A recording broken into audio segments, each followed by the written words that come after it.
Cześć wszystkim. Zaczynamy stream. Sezon 28 Iglo. Mamy dzisiaj dużo gier do skomentowania, bo w tym sezonie wychodzi na to, że tylko jeden stream. To pierwsza niedziela, kiedy mam czas. I pierwszy raz niedziela wieczór. Także będziemy dzisiaj komentować, ile gier się uda. Pewnie wszystkich się nie uda. Mamy do skomentowania 3 rundy, pierwszą, trzecią i piątą. No i może to, co zostanie, to jutro, może będzie nietypowo stream w poniedziałek. Zobaczymy.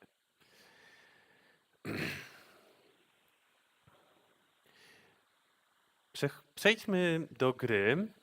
W tej partii Maciek gra czarnymi, Andrzej gra białymi. Zapomniałem poprosić Maćka o zdjęcie, ale Maciek to słynny Maciek Lubiński, który może wrócił do grania ostatnio.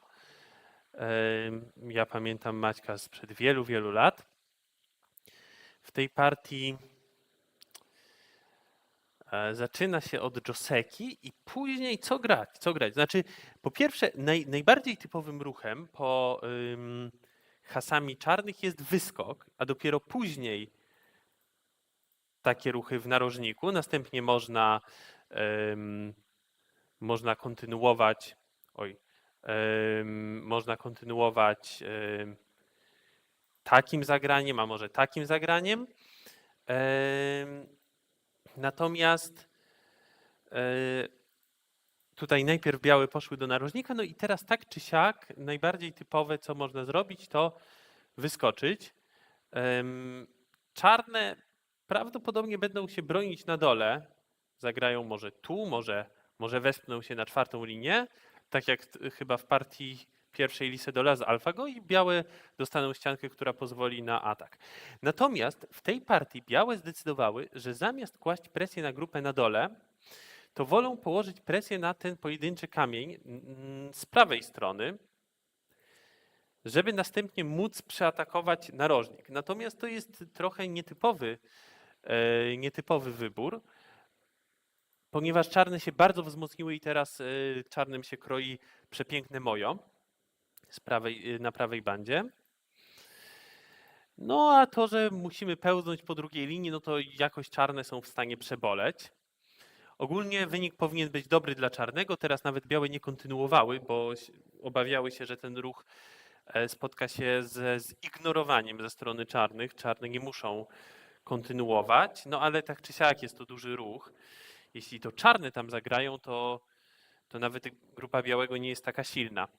Tak swoją drogą, to czarne mogły może jeszcze aktywniej zagrać te sudzi. Jeśli białe do góry, no to wspaniale, wspięliśmy się na linię trzecią. Jeśli za to białe grają tu, no to chyba też się uda wspiąć na linię trzecią. Chyba że białe zastosują te sudzi. To jest sprytne zagranie, po którym czarne ani nie mogą białego przyskrzynić od góry, ani nie mogą się połączyć dołem. Oczywiście to jest auto Atari. Natomiast czarne mają takie wyjście w postaci rozpętania ko. Czy to się opłaca? Chyba nie ma gruźb do ko, więc może czarne muszą po prostu to ko przegrać. No to może się to nie opłaca. No ale warto znać takie te sudzi. Często jest ono przydatne, natomiast to popełznięcie po drugiej linii też jest jak najbardziej w porządku. To, że tutaj dostaliśmy taką siłę, jest wystarczającą rekompensatą. Tak, no i teraz jeszcze Hany dostały czarne, no to już w ogóle wspaniale. Nie jestem pewien co do Hany podwójnego, ale tutaj tak, i tak się udało ten kamień złapać, no to dobrze, ale można też było po prostu grać na tej trzeciej linii. No dobrze, białe dostały sentę i wchodzą w mojo czarnego, ale gra ogólnie powinna być dobra dla czarnych. Zastanawiam mnie, na ile duże jest wyskoczenie. O, Maciek wyskoczył właśnie. Wygląda bardzo, bardzo poprawnie ten ruch. Idziemy do centrum i później na pewno będziemy mogli białego zamykać, jeśli białe nie zareagują, albo może jakoś nękać kształt tej grupy poniżej. No ale jeśli rzeczywiście to to zagraża grupie białego, no to z białym jest bardzo krucho. Natomiast może białe nie mają się tak źle. Jeśli białe tutaj spokojnie sobie żyją, nie wiem jak, ale jeśli białe nie są słabą grupą, no to białe się nie muszą tego obawiać. No i rzeczywiście białe póki co ignorują. To zejście trochę nietypowe, raczej Hanę i później zejście, tak należałoby zagrać, bo tak to białe dużo zyskały. No i tak, i teraz czarne nękają, ale ten atak nękający się niezbyt powiódł. Jedyne co czarne uzyskały to kolejne wstanie, kolejne wydłużenie do góry, ale białe tylko złapały kamienie czarnego, więc jest to akcja zakończona niepowodzeniem. Czy dało się lepiej? Pewnie lepiej się dało. Jeśli tak delikatniej, jeśli tylko delikatniej, bo zagrać ruch taki bardzo bezpośredni, który ostatecznie jest za wysoko mierzy, no to jest najlepsza droga do tego, żeby dobrą pozycję zamienić w złą. No i tutaj niezbyt to wszystko wyszło czarnemu. Teraz to grupa czarnego tutaj na prawej bandzie jest najsłabsza. Maciek teraz wpadł trochę w szał ruchów nietypowych. Nie rozumiem pomysłu. Może rozumiem. Może to tak naprawdę nie jest taki ruch całkowicie losowy, a jest to obrona przed ewentualnym cięciem białego. Teraz ten kamień zostanie złapany w drabinkę. Możliwe, że taki był zamysł, ale to trochę zabawne, żeby się bać takiej drabinki. Myślę, że nawet jeśli białe to faktycznie przetną, to czarne z wielką radością poświęcą swoje 2 kamienie, uzyskując siłę, która pomoże w ataku na grupę białego. Nawet jeśli tutaj jakaś słabość się pojawiła, to nie ma tak wielkiego znaczenia. Białe i tak były przecież silne tutaj, więc to, że zdobyły dodatkowe 2 kamienie, nie ma aż tak wielkiego znaczenia. Natomiast grać taki nietypowy ruch, raczej się nie opłaca. Raczej się nie opłaca. Można było zagrać zwykły ruch albo tutaj. Tak lepiej, a też jest to ruch, po którym drabinka chodzi. Natomiast na miejscu białego zdecydowanie bardziej rozważałbym jakieś ruchy od tej strony, a nie takie całkowicie bezpośrednie rozpoczynanie tamtej drabinki. Teraz czarne tu spróbowały trochę ponękać białego, ale na wiele się to nie zdało. Może parę ruchów sente, ale białe zabezpieczają się, 2 oczu mają. Teraz kolejne ruchy czarnego wyglądają trochę niespójnie, rzekłbym.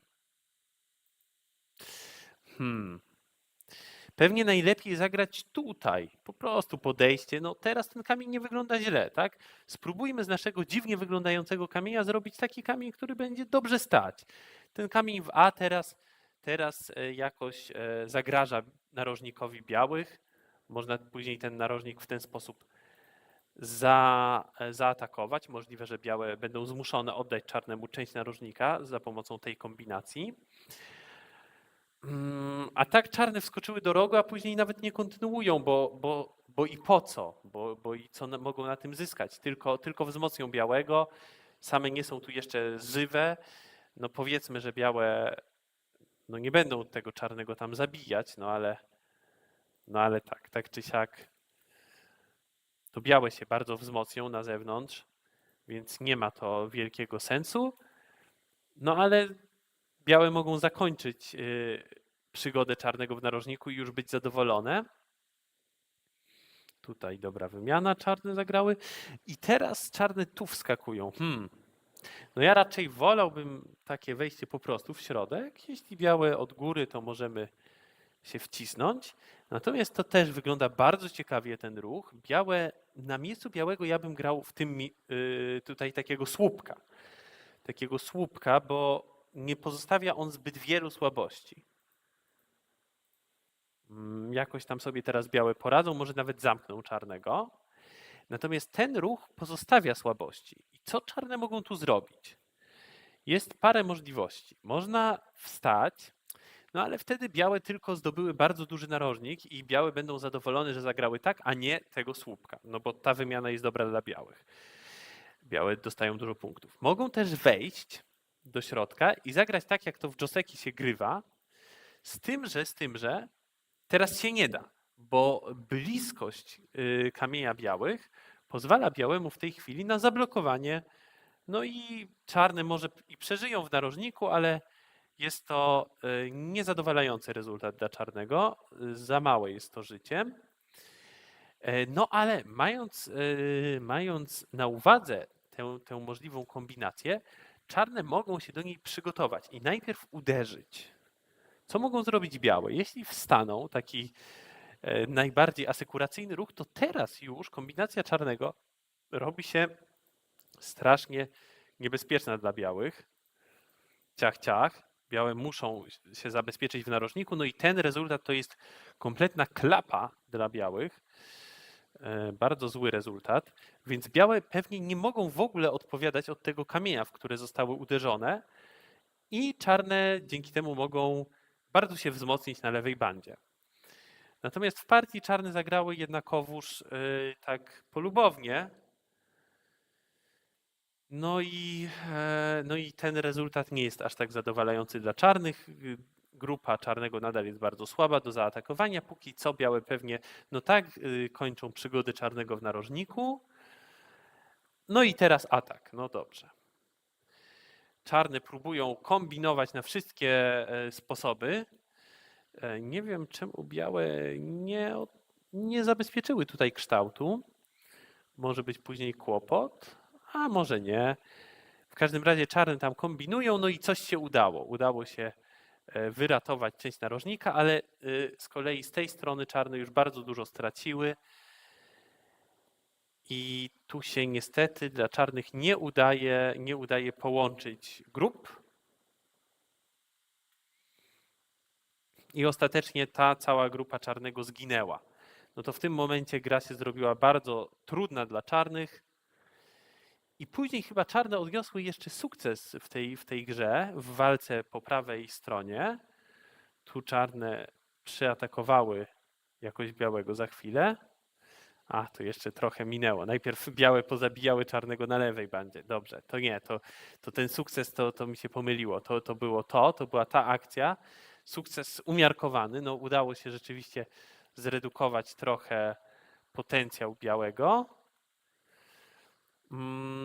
w sentę, natomiast później tak czy siak czarnemu nie starcza, bo białe mają bardzo duży teren na lewej bandzie, więc czarne próbowały zyskać więcej niż się czarnemu należy.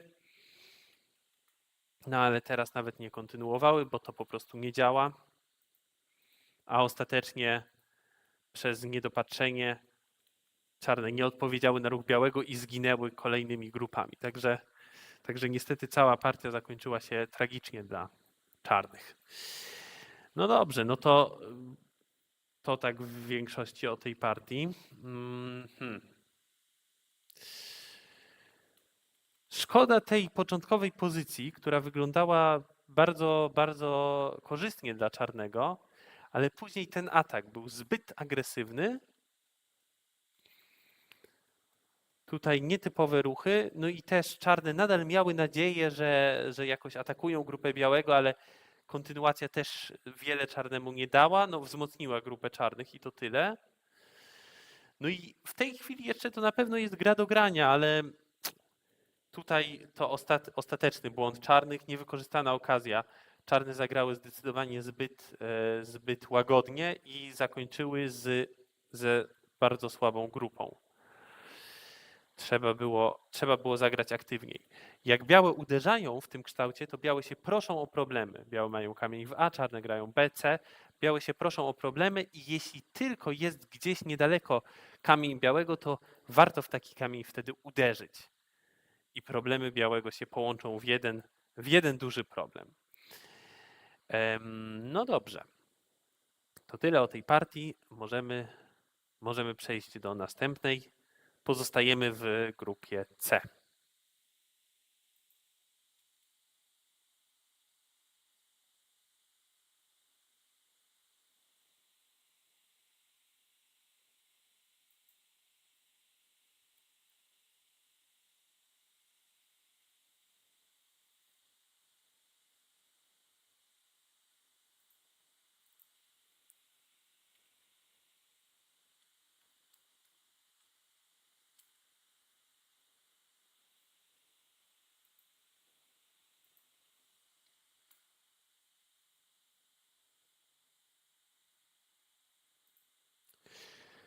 Wracamy.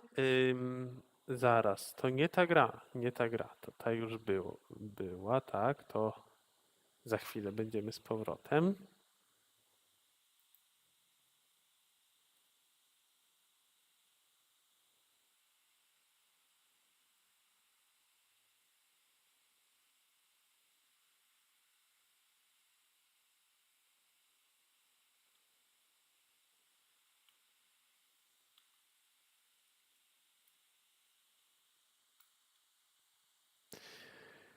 To ta partia.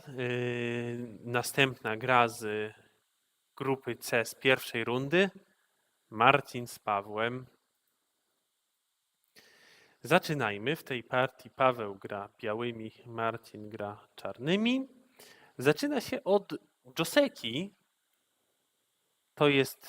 To jest standardowe rozegranie, przy czym to Joseki jest dobre dla białych. Jest trochę na korzyść białych. Może niektórych zdziwi w takim razie użycie słowa Joseki, bo jest przyjęte, że Joseki mówi się na warianty, które są równe, przynajmniej na pustej planszy tak zwanej, czyli jeśli są tylko kamienie w narożnikach, no to wtedy Joseki powinno dawać równy rezultat. Natomiast Joseki tak całkowicie dosłownie tłumacząc, to jest ustalony wzorzec, ustalony wariant. Czyli wariant, w którym wiadomo jak się gra i jest to grywane ogólnie w partiach. No i to jest jakiś taki znany wariant, natomiast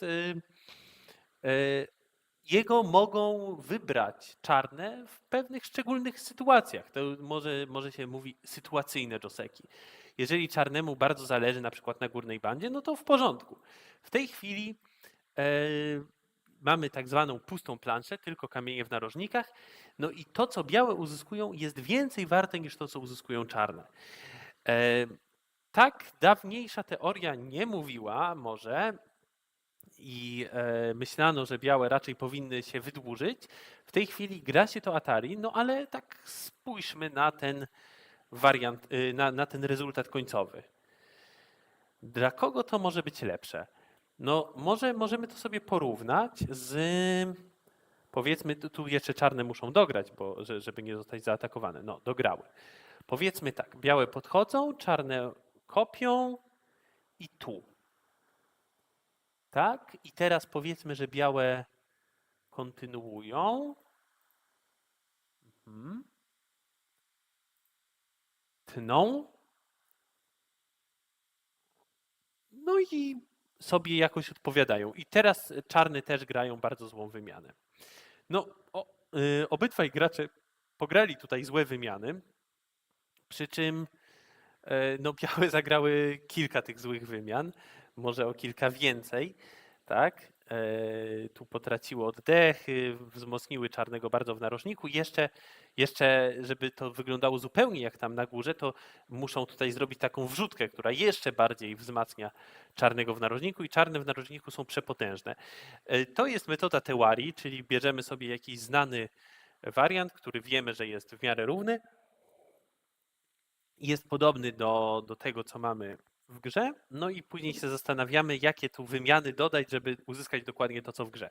Może teorii jest nie tak przekonujące, jeśli dla obydwu graczy zagraliśmy złe wymiany, no ale tak czy siak daje nam pewien punkt odniesienia. Na pewno nie ma tragedii, na pewno jest w porządku, no, natomiast no, obecnie przyjęta mądrość dotycząca otwarć jest taka, że jest to trochę lepsze dla białych.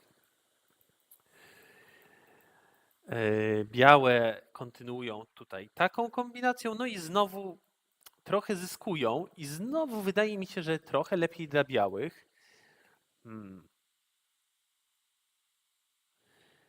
Na miejscu czarnych raczej grałbym od góry.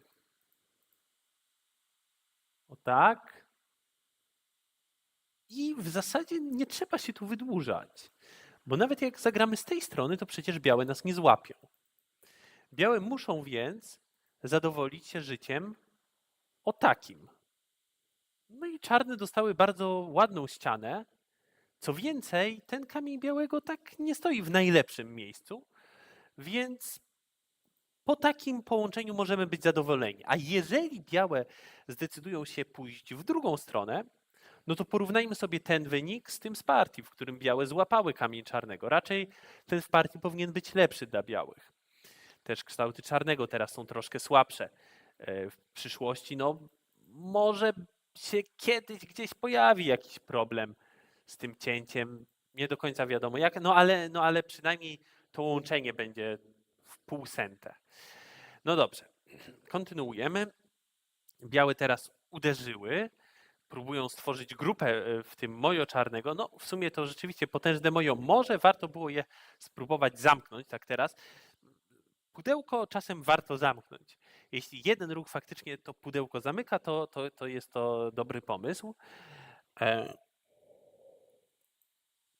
Natomiast teraz białe skorzystały z okazji, wskoczyły. Trochę o jedno pchnięcie za dużo. Ja bym na miejscu czarnego raczej tutaj spełzł. Chociaż tak czy siak białe tu coś sobie zbudują. Może tu lepiej wstać od razu, no ale białe są w stanie zbudować grupę. Natomiast to kolejne pchnięcie to jest takie bardzo skoncentrowane na tworzeniu wpływu i oddaje białemu możliwość stworzenia bazy na bandzie. No i to trochę szkoda, zwłaszcza, że teraz białe jeszcze wykorzystują słabość w kształcie czarnego. Czarne muszą się zatroszczyć o to, żeby pozostać połączonymi. No i białe przeżyły, w zasadzie już teraz żyją w sentę, natomiast postanowiły kontynuować, bo faktycznie ta kontynuacja jest duża. Jeśli by nie kontynuować, to czarne z kolei mogą tu zagrać w sentę i zdobyć sobie tam kilka punktów w narożniku. A tak to z kolei białe mają na przyszłość połączenie bardzo ładne. Ambitniej. No dobrze. To tak, także w tej chwili na punkty białe stoją dobrze. Czarne próbują zabrać białemu teren na prawej bandzie i tutaj znowu niestety źle wyszło trochę dla czarnych. Białe, warto pamiętać, że zawsze jest możliwość zagrania tego słupka, o tym mówiłem już przy okazji poprzedniego komentarza z grupy C. Słupek no, daje nam mniejszy narożnik, ale nie pozostawia nam słabości. Nie pozostawia słabości. Natomiast po tym ruchu czarne mogą się wcisnąć, no i to jest troszkę skomplikowany wariant, po którym czarne mogą szukać tutaj szukać szczęścia jakoś za pomocą uderzeń, chociaż białe są chyba trochę zbyt silne. Po prostu wstaną, no i co dalej mogą zrobić czarne? Niewiele czarne zdziałają. No to dobrze, no to może nic nie szkodzi, ale może... jak tu czarne mogą pokombinować? Co by było? Czarne mogą najpierw uderzyć, no i białe teraz są zmuszone do wstania. Oczywiście nie mogą grać Hany, no bo tylko by się prosiły o problemy po tym, jak czarne zagrają warikomi. Się wcisną. Czyli przynajmniej taki zysk czarne mogą mieć i później już można decydować. Może można zagrać ten ruch taki spokojny, albo pchnąć. Białe pewnie będą musiały tu się wycofać, a czarne mogą białego przykryć. Przynajmniej coś tam zyskują. No, jeżeli tego białe nie zrobią, jeżeli się wydłużą tam, no to wtedy czarne osiągną swój cel i uda się czarnemu zesquizować białego, co będzie dla czarnych dużym sukcesem. To byłby bardzo dobry wynik dla czarnych. No dobrze, ale może rzeczywiście tych słabości nie ma tak dużo. Czarne od razu się wcisnęły, natomiast kontynuują w sposób niezgodny z teorią, jednak trzeba tutaj grać w ten sposób. To jest Joseki. To, co czarne zagrały, nie jest Joseki. Białe dostały żółwia, jak kiedyś takie ponuki z dwóch kamieni nazywano w Polsce. No i właśnie, a zysk czarnego jakiś wpływ. Jedyna szansa dla czarnego na wygraną w tej partii to jest stworzenie sobie olbrzymiego centrum, tak? Natomiast trudno będzie to zrobić w momencie, w którym białe są wszędzie silne. Może więc trzeba było dopuścić się tutaj, ratować się podstępem, fortelem i spróbować tak rozciąć białego zupełnie bezczelnie. Tylko czy to by się udało? No może by się udało, z tym, że no dobrze, białe będą musiały teraz jakoś ratować centrum, czarne to mają też w sente. No, w ten sposób czarne stworzyłyby białemu słabą grupę. Też ta grupa w lewym dolnym narożniku nie jest tak całkiem świeża, więc rzeczywiście ta wydłużka może jest rozwiązaniem. Ale białe mają sprytną odpowiedź w postaci tygrysiej paszczy i później uderzenia. No i z tym może być trudno sobie poradzić. Można się uciec. Nie, no, tu się nic nie da zrobić, tak? To do czego można się uciec? Trzeba się uciec do połączenia. Białe nie mogą najpierw się wcisnąć, bo wówczas Tesuji nie zadziała. Więc białe grają najpierw tu, czarne łączą. I co dalej? Białe pewnie wstaną, czarne tną, no i znowu wcale niekoniecznie białe będą w stanie się wyratować. Także to była szansa. Tutaj czarne mogły trochę zamieszać w tej partii, natomiast takie zwykłe Atari próbuje tworzyć mojo w centrum, także dobry pomysł. Natomiast bez żadnej słabej grupy białego to będzie trudne zadanie. Bo białe z łatwością tworzą sobie teraz grupę w centrum, nie muszą się niczym martwić, bo czarne nie mogą dokonać ataku podwójnego. Tutaj białe popełniły błąd, który jeszcze troszkę pozmieniał w tej grze, że nie było białemu ostatecznie tak łatwo. No bo co, czarne się połączyły, no i białe, gdyby się też połączyły, to niniejszym zostały rozcięte. Teraz już S16 nie działa.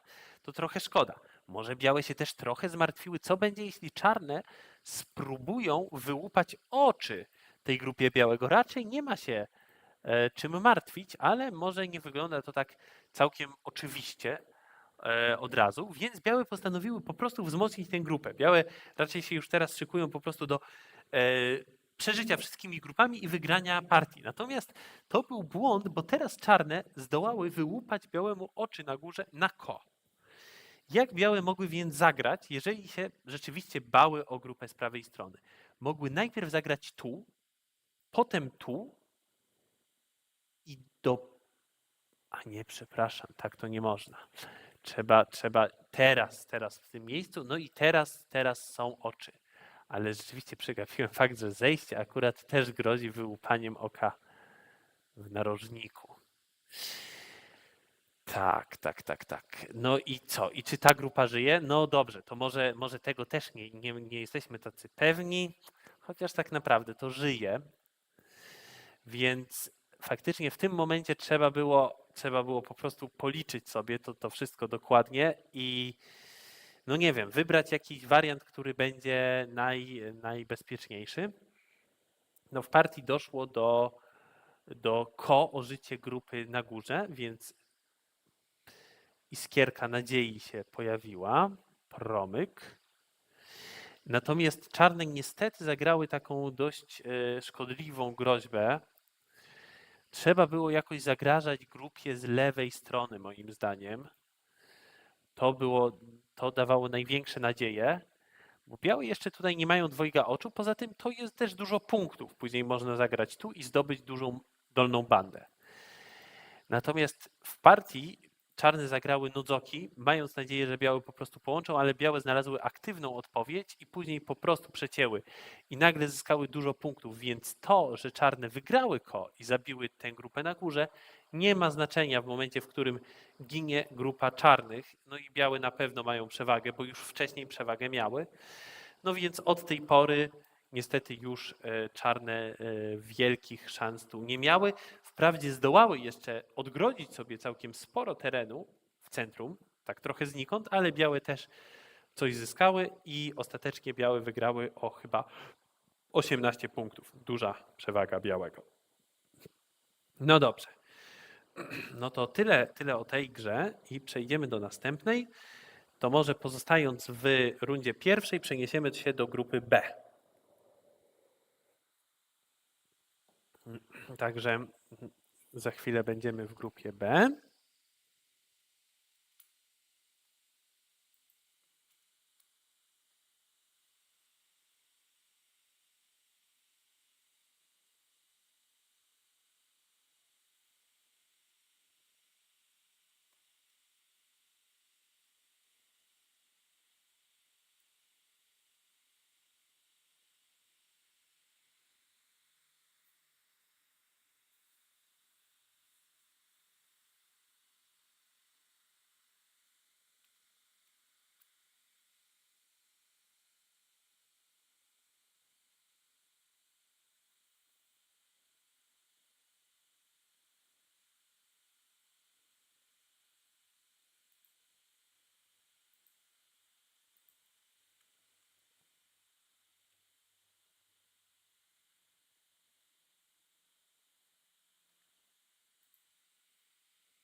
We are moving to group B, and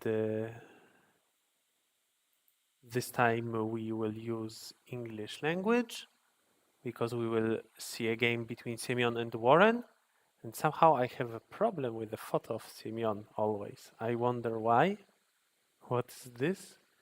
It is not the first stream where it happens. So let's do it manually. All right.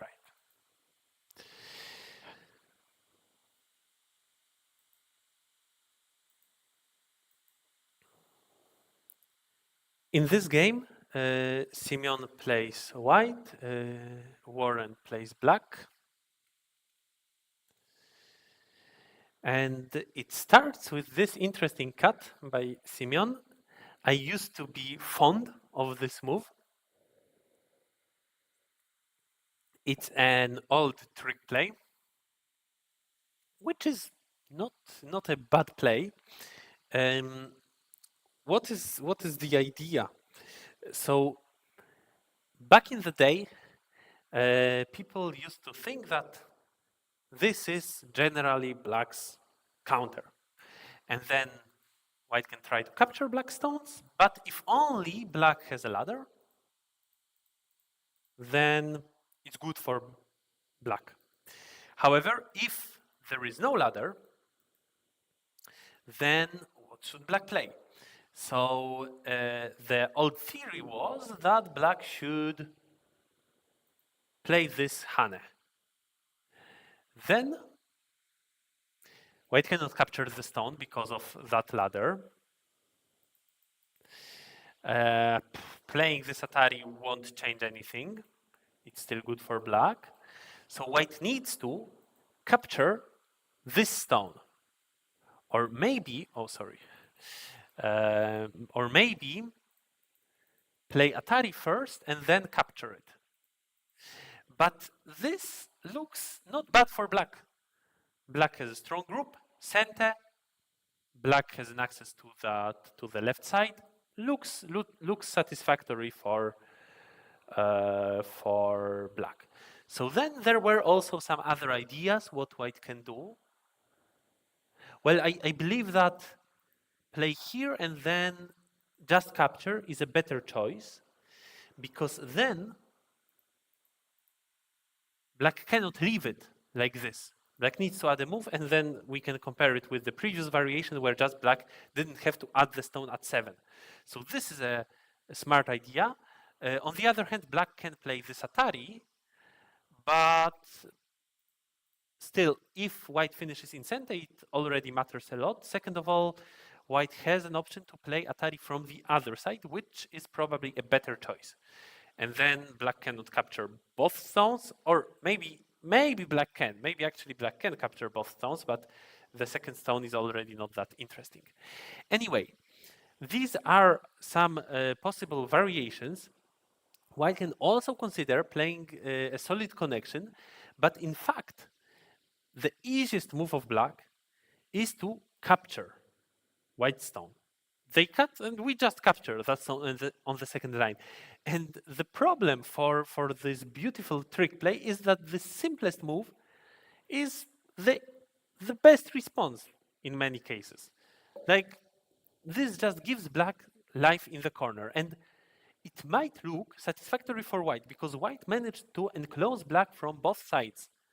But white lost center, and black is alive in the corner, and black, in fact, can be satisfied with this result. In fact, even the next move is not completely center. Black can ignore it, because later white can capture black only in a ko. This is how it was in the game. Black attached. White plays Hane. White got a strong shape on the top, but it seems a little bit over-concentrated on the top for white. So white might also consider this unusual move. Maybe good if we have already a stone at g17. And if the top side is not interesting as well, so like if black decides to take the top side, then white is satisfied with this result. All right, it went like this in the game. White plays on the bottom, of course, makes sense.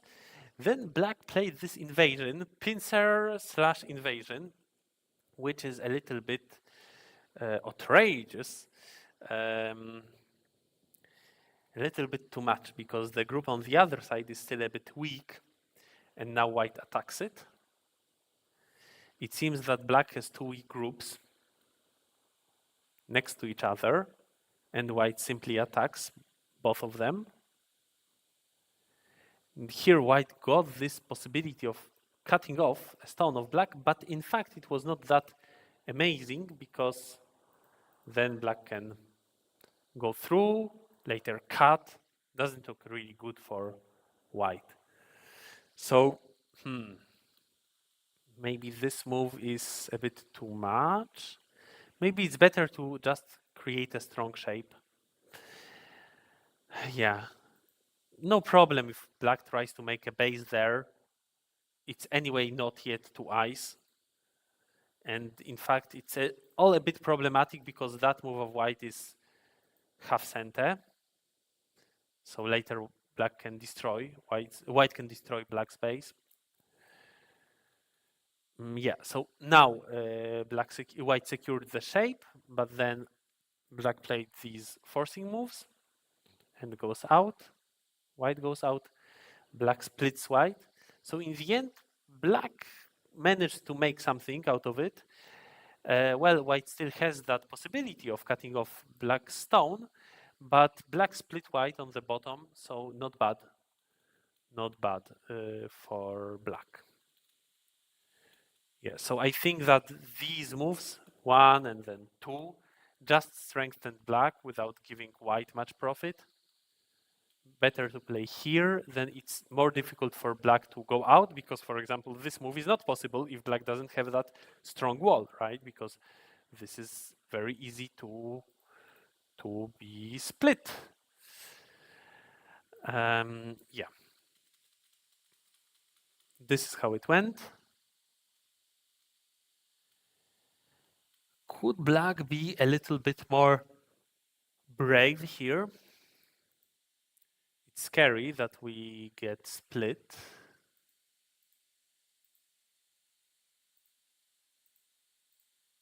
It's scary. We get a compensation, but a big group dies. So I understand not wanting that, especially that white is still split in this variation.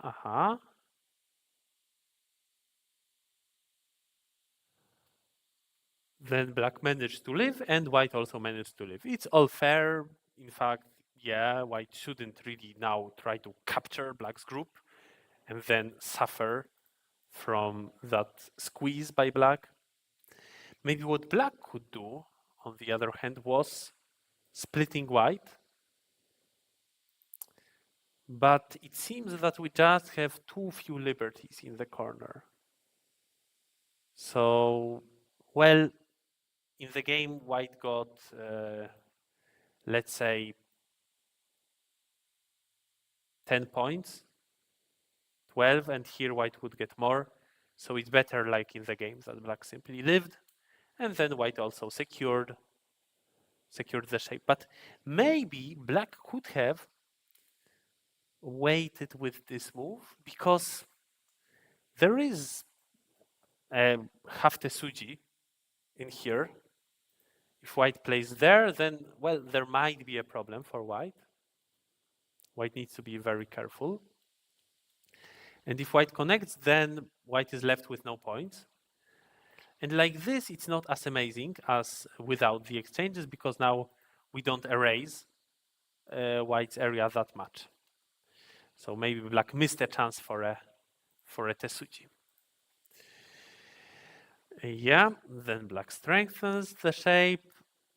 Here I don't understand why not this move to take center. Maybe black is afraid that then the group is less alive, but in fact still white cannot take away the eye on the side because we can make it one way or the other, or even with this beautiful peep. Yeah. But like this, black is even more alive, yes. What black has already 1.5 eye on the side. Though the other group is still in danger, so generally the game looks difficult for black. Black managed to live, but white has center. I think that, yeah, that white is better, though black already has almost 20 points here, let's say 10 points there, 30, 5, 40, maybe up to 45.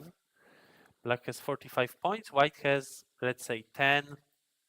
Here, in fact, not that many, because black got that move.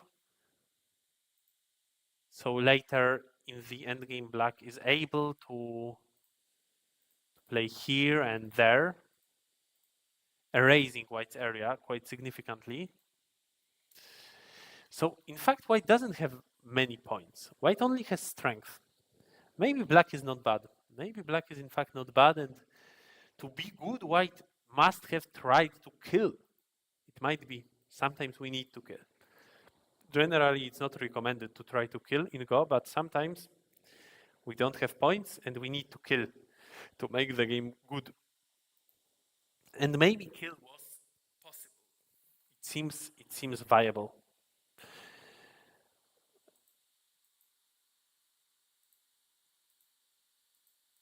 We need to be careful with the liberties, though.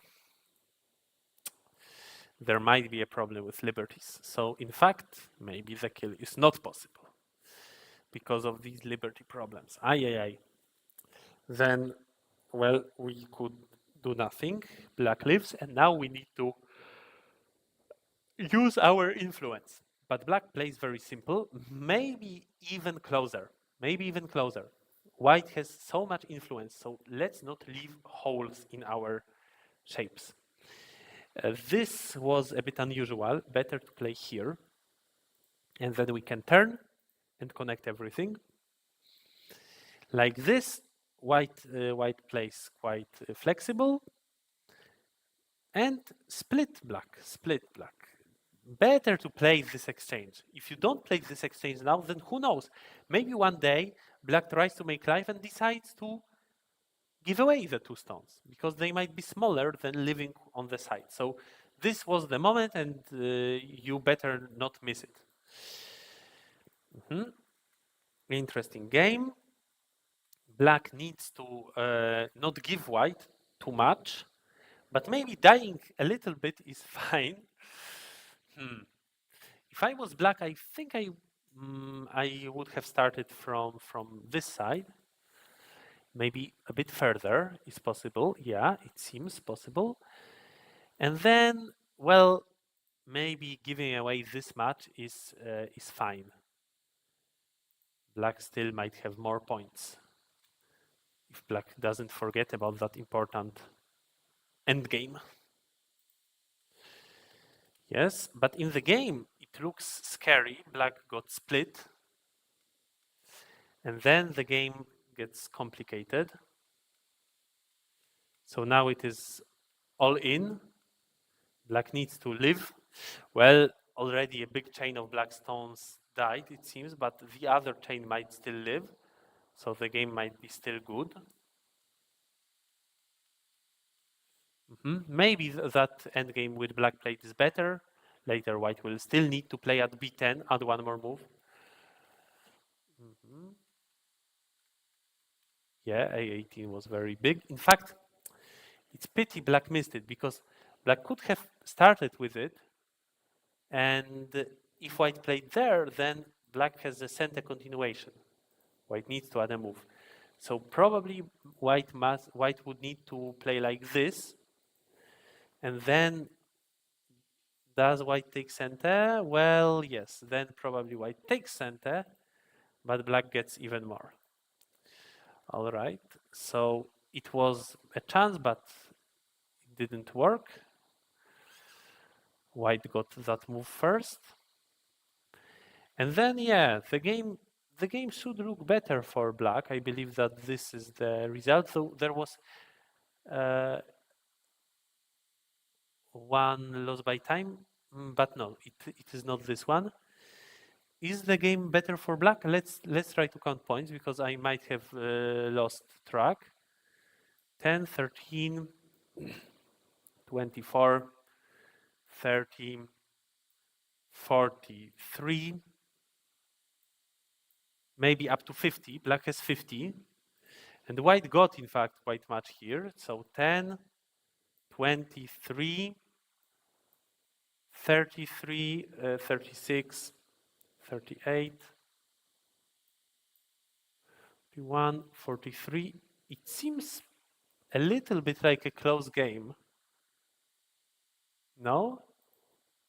But it seems that one of the players resigned. So, well, the last move is of black, so maybe white resigned, but I wouldn't resign at this moment. Just connect the stones. It seems like a close game. I am not sure about the final result, in fact.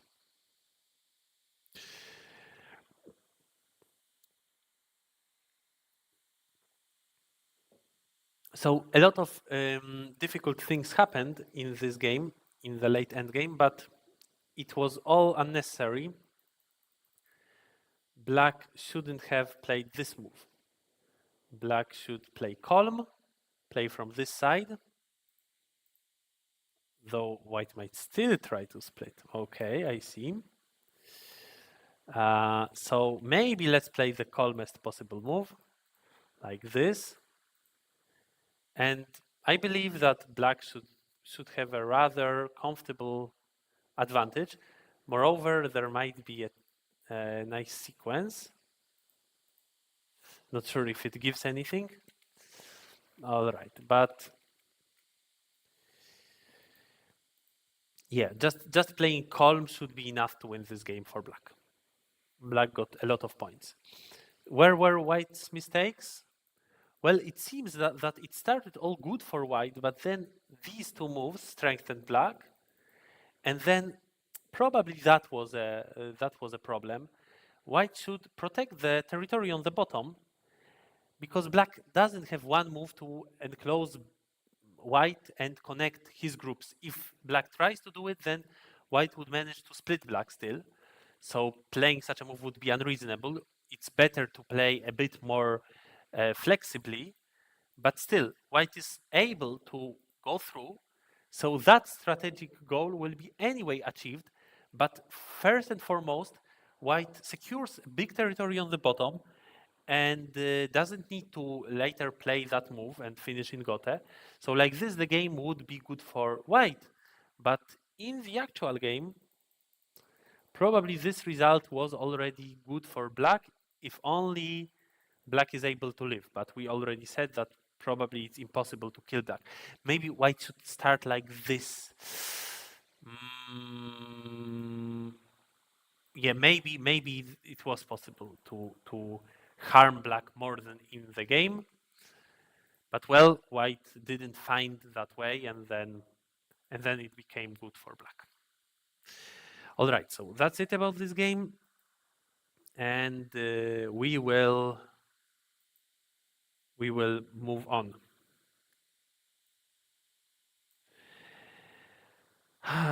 To the next game, I believe still Group B.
To jednak się pomyliłem, nie grupa B, tylko grupa A, bo w grupie B była tylko jedna partia zagrana do tej pory. Znaczy zagrana w pierwszej rundzie, więc przechodzimy do grupy A.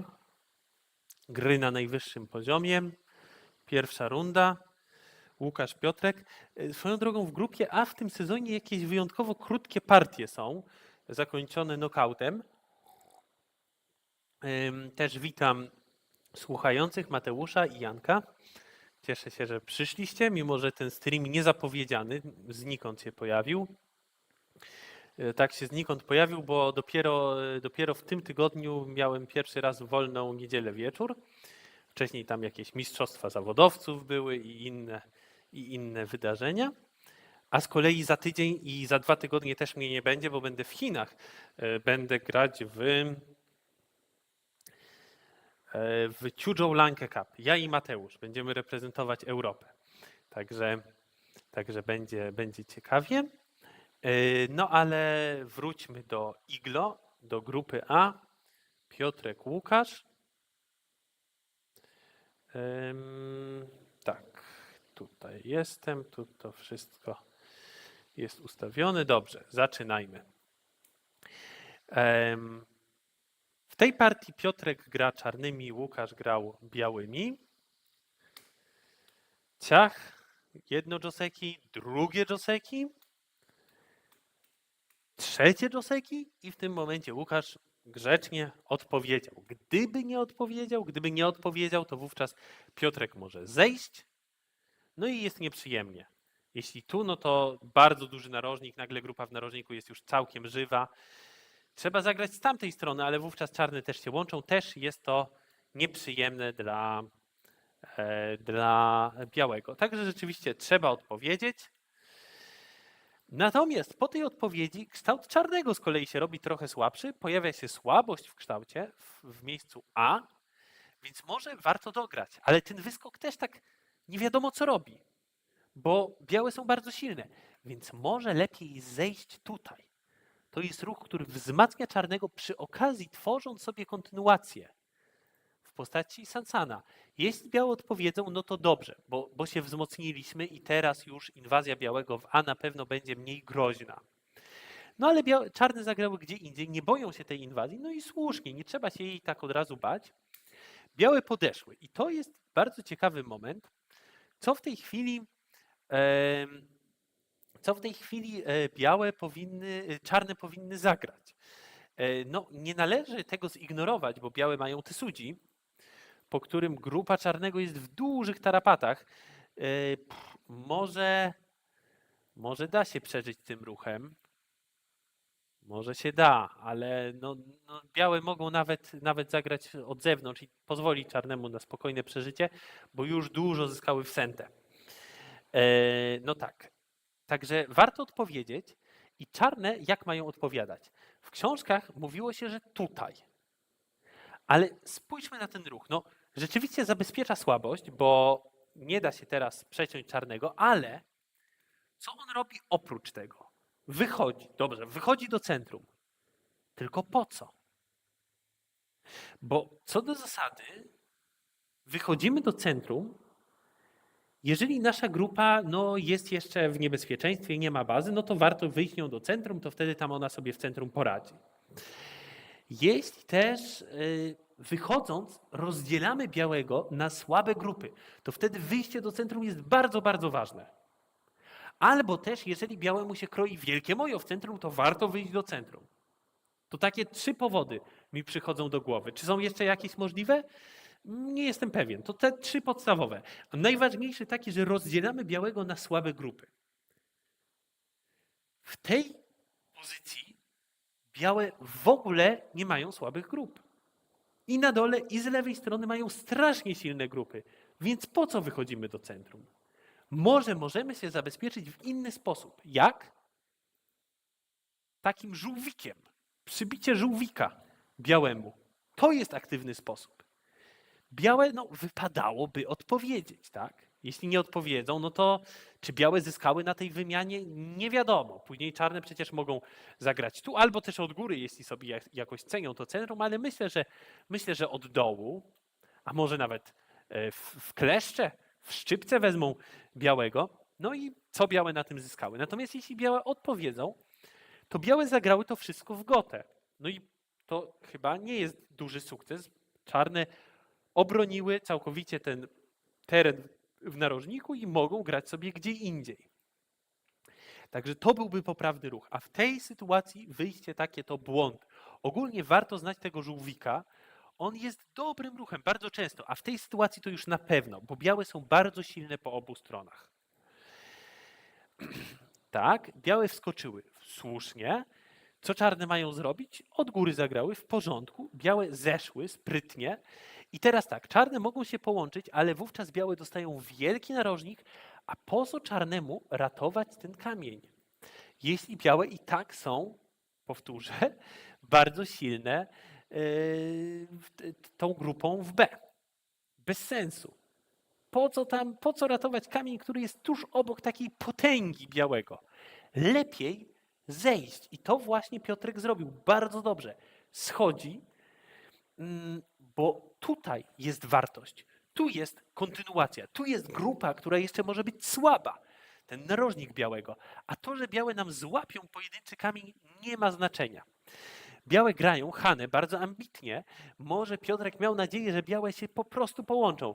No ale to byłoby zdecydowanie zbyt mało ambitne. To by było marzenie czarnych.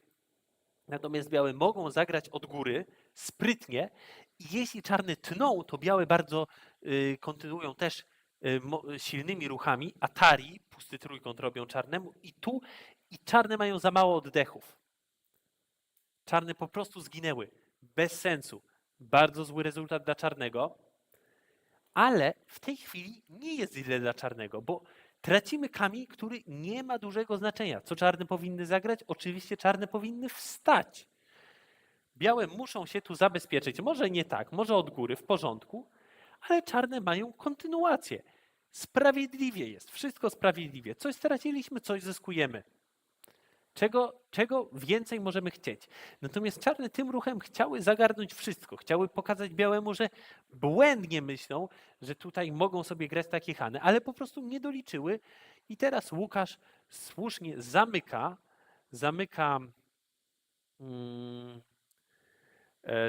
czarnego. No i nic się nie da zrobić. Czarne próbują wyjść, ale białe mogą nawet od góry tak zagrać. I nadal nic tutaj czarnemu raczej nie zadziała. Chociaż może pokomplikować ciutkę. Możliwe, że uda się wywalczyć jakieś ale chyba też nie. W każdym razie białe się trochę obawiały i zagrały cięcie. No ale cięcie będzie dużo gorsze, jeśli można było w ten sposób zabić czarnego, bo po cięciu kształt białego się robi słabszy i czarne uzyskują trochę podobną rzecz, którą mogłyby uzyskać zwykłym wstaniem. Tak? Czarne też się tutaj wzmacniają. Tutaj to Hany może trochę ambitne, no ale dobrze, też w porządku. No i czarne się wzmocniły. A, tu duże ruchy są, tutaj kontynuować. Natomiast rozumiem też uderzenie w ramię białego. No i teraz jest znakomita okazja, żeby dograć w centrum. Czarne nie mają się czym martwić, bo rzeczywiście białe wzięły dużo punktów, ale od i tak już żywej grupy na lewej bandzie. A czarne dostały bardzo ładny wpływ, więc gra nie jest zła dla czarnych. Natomiast czarne tutaj to raczej pomylony kierunek gry.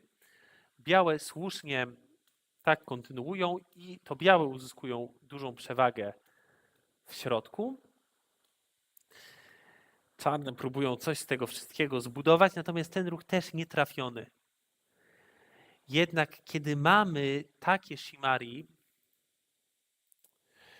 to prosi się ono o ruch na trzeciej linii i to bliższy temu shimari. Jeżeli zagrać tak, to pozostaje zbyt duża dziura. Zbyt duża dziura. Lepiej jest grać w A, może tu, albo nawet tu. Nie musimy wcale, a wcale grać bliżej tych kamieni, tych AB. Nie musimy grać po środku, ponieważ grupa czarnego o tutaj jest bardzo silna, jest już żywa. Co więcej, nie ma zbyt dużego potencjału do tworzenia mojo, to w ogóle inna kwestia. Jest tak trochę nisko położona. Natomiast no, nie trzeba grać koło niej, bo jest całkowicie bezpieczna i nawet jeśli białe tutaj zainwadują, podejdą, jest całkowicie gote. Nie trzeba na to w ogóle odpowiadać. Więc należy grać obok tych kamieni tego Simari. To one są tutaj słabe, a nie te kamienie. Także pomylony kierunek gry. Trzeba grać na prawej bandzie, ale obok Simari.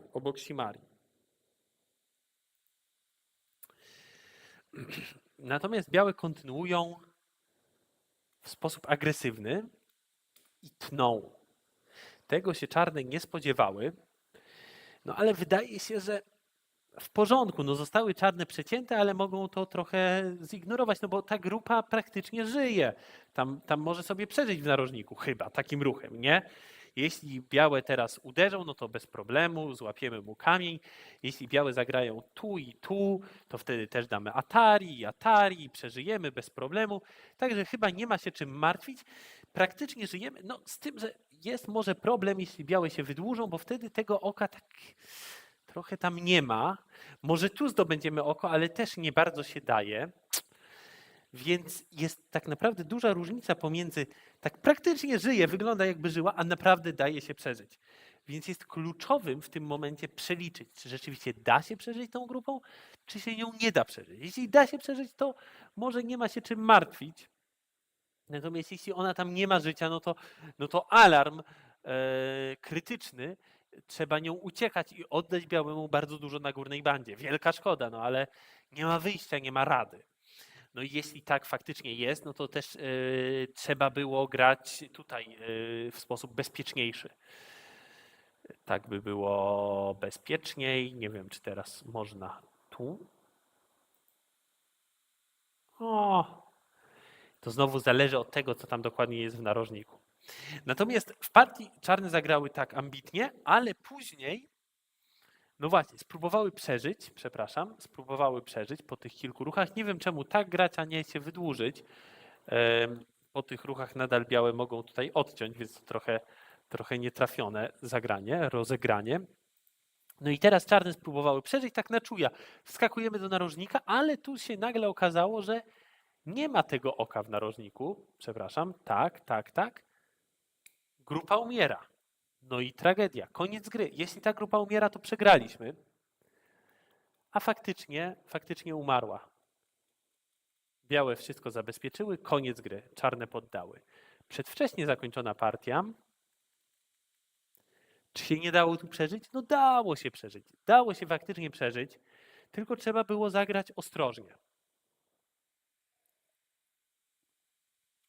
W partii czarne zagrały taką najbardziej domyślną sekwencję, można rzec, ale później, no właśnie, nie wykorzystały tej możliwości, żeby tu zagrać, no i jeśli białe wyłupują oczy, no to wtedy nagle przeżywamy. Z tym, że no białe nie będą głupie i białe na ten ruch czarnego odpowiedzą takim pustym trójkątem, no i wtedy już się nic nie uda. No więc czarne teraz pomyślały o tym ruchu i doszły do wniosku, że on nic nie da. Ale trzeba było o nim pomyśleć wcześniej. I gdyby czarne zagrały w tym momencie, to już teraz pusty trójkąt białego nic nie zadziała. Czarny najpierw połączą, a później się wcisną. I jeśli białe tu, to czarne po prostu przeżyją. O tak. No może z dokładnością do jakiegoś szaleńczego ko, którego białe i tak nie będą chciały grać, bo wszystko wtedy wszystkim też ryzykują. Więc tak czarne bez problemu przeżyją. Jeśli białe wydłużają, no to też czarne nie powinny mieć zbyt dużych problemów z przeżyciem. Więc trzeba było teraz zagrać ten ruch. Jeśli białe tutaj, no to oczywiście ten sam wariant, co w partii zadziała już. No a jeśli białe ubezpieczą narożnik, to jesteśmy w stanie przeżyć. Wprawdzie płacimy jakąś cenę, no ale żyjemy. Więc dało się przeżyć, tylko trzeba było wszystko przeliczyć, zanim zaczniemy grać. Bardzo ważne. Zwłaszcza w sytuacjach takich krytycznych, że już jest wóz albo przewóz, koniecznie trzeba najpierw policzyć, a nie najpierw grać. To chyba główna nauka z tej partii. No dobrze, to tyle o tej grze i pozostajemy w grupie A. Jeszcze mamy jedną grę do skomentowania z pierwszej rundy. W tym sezonie trochę tak ubożej, jeśli chodzi o gry, dlatego że znaczy w grupie A się wykruszył, znaczy nie wykruszył nawet, po prostu jest pięciu zawodników ze względu na tam jakiś błąd informatyczny. W grupie C się jeden zawodnik wykruszył niestety. No i w grupie B też nie wszystkie partie są rozgrywane. No ale dobrze, przechodzimy do następnej gry z grupy A.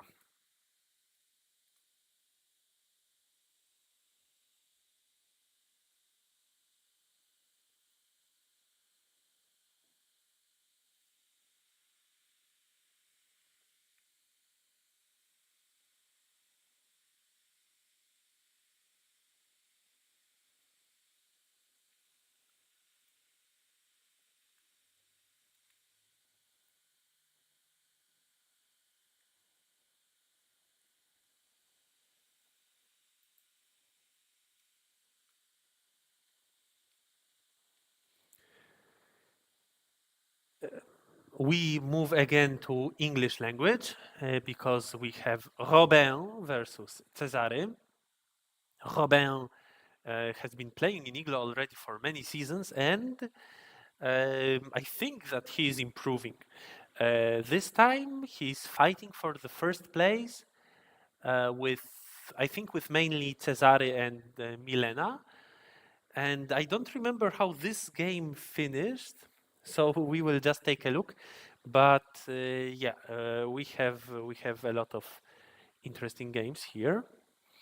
So let's be starting with this one. In this game, Cesare took black, Robin took white. Joseki. This attachment, very interesting, apparently a good move in this position. And then the default option for white should be always to take the corner. This is on the so-called empty board. This is the correct move. Then yes, black has a possibility to make a group on the top, but it's all right. And yeah, I think that white can continue strengthening the group on the top side, maybe like this. Black plays here, I believe, then maybe white puts more pressure, I don't know, and normal opening. White played from the other side, which is more for situations where the top side is really important, but all right, it's also possible here, of course.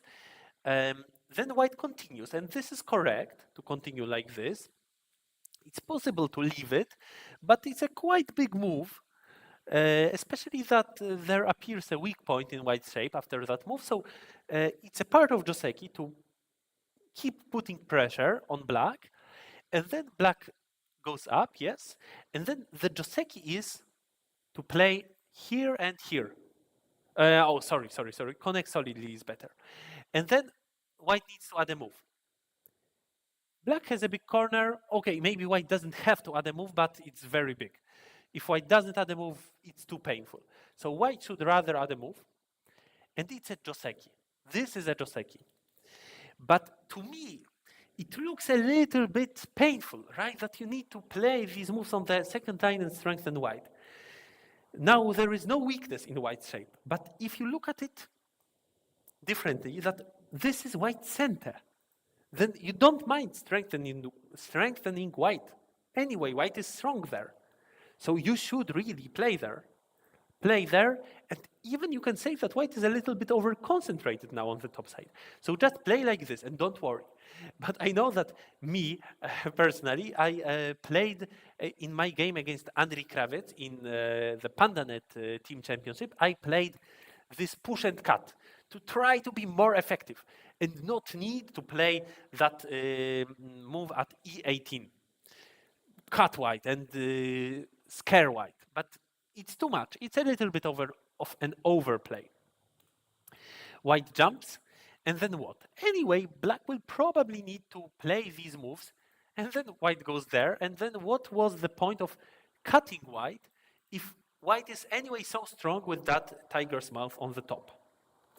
So what I did in my game against Andri was trying to make the game more complicated with such an attachment, and Cesare followed with a similar idea. First went up, but then white descends. And now it's already basically threatening to kill the corner. So black needs to add a move, but that's too painful. Maybe black can be more active with the Tesuji. Tesuji is a good idea. If white cannot play here, then yeah, it's really a smart choice. If white plays like this, then who knows how it will all continue. And if white plays like that, then well, we went out quite beautifully. So this was a possibility.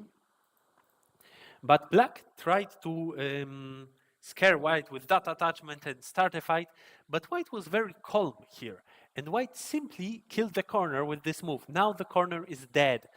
If black plays this one, which is the correct shape, then anyway, the corner is not alive. White can simply play like this and that. Or even if black has this exchange, black is... no, with the exchange, maybe black is alive, so white needs to not give that to black. Maybe some chance to crawl. Well, or am I wrong about this shape?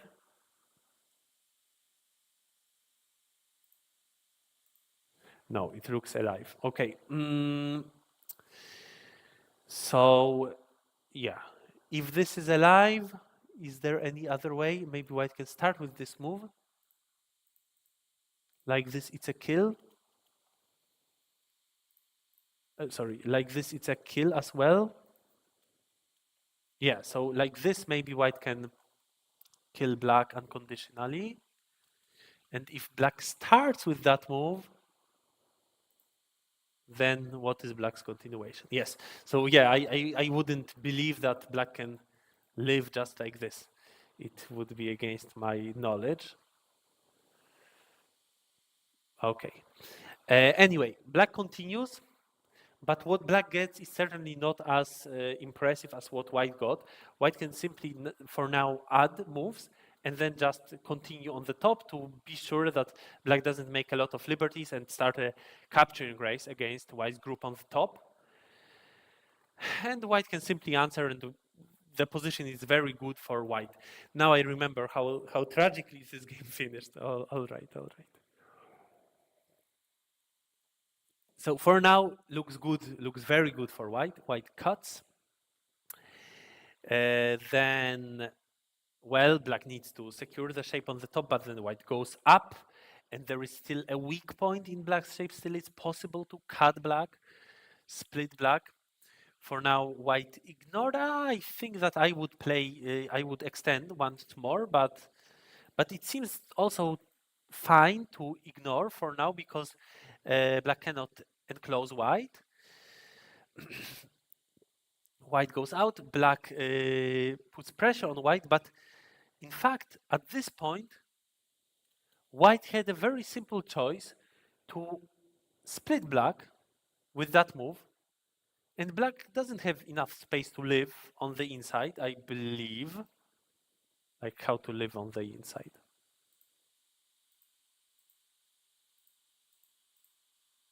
Could there be enough space on the inside? Maybe there could. So then it's not that amazing.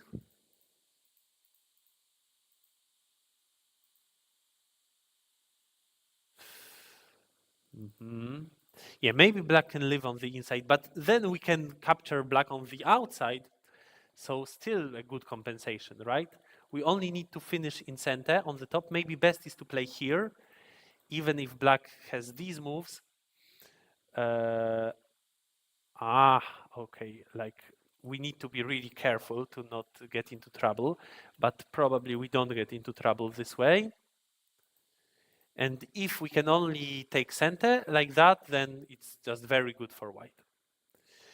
In the game, white cut black on the outside, but well, on the top, it's quite possible to make ice because of that shortage of liberties of white. And for now, black plays from the outside. Oh, but this was a terrible mistake. Black needs to first play this and that, because we can really make a lot of ice on the top with such a move. Or who knows, maybe like this is better? Could it be? Maybe not. But at least once, turn once, for sure, it's useful. But in the game, right now, it's black center and black had the possibility to go out. So the problem with those moves of white was that black can still split white on the outside and the fight will be difficult. So it was an overplay by white, unfortunately. However, the game was very good for white after white captured that corner. And now it still is good for white. Even if black can connect the groups, white is strong on the outside. This group is weak. The other group managed to strengthen itself by playing that K18 exchange. So white should be still satisfied with the game. It's enough to simply connect and continue with attacking by attacking the 5 stones in the center. Just play like this and you're good to go. White played a bit differently, but it finished similarly. Now black connected in Gote, and white adds a move. All right. Black goes out. So the game is still all right for white, though maybe got a bit worse. But well, we can still count on getting a lot on the bottom. We need to be careful about the group on the top to not let it into trouble. So a good choice is to split black and go out with that group at the same time. A good move, and then we can continue in many different ways. We can try to play like this. We can maybe play like that. But white decided to play the most direct possible, go like this and that, trying to enclose black. Well, looks good if only it works. If it works, it's very good. If, for example, black is forced to play such humiliating moves to connect, then white is very good. But then black found this counter, and right now black is playing something which white didn't expect. So I don't know if white was already in Byoyomi. If white is in Byoyomi, I know that it's more difficult to think, but still, if our opponent plays a move which we didn't expect, we didn't think that he might try to strike from behind, to find a weakness in our shape, where we didn't expect it, then we need to stop and think whether he's bluffing or if it really works.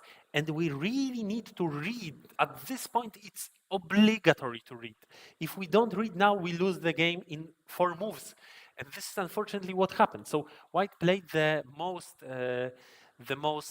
straightforward move, just block, but then Cesare cut. And what can we do?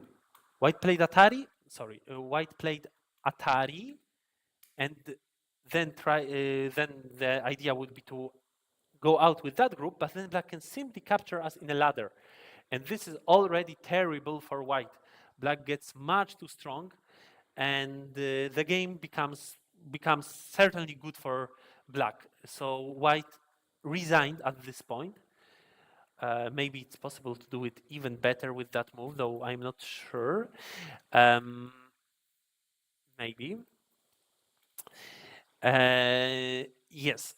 But if at this point we try to think, we can still save the day, save the game. play a different move. Just capture this stone. What black will do? What will black do? Maybe black can cut, we can simply capture, and then what?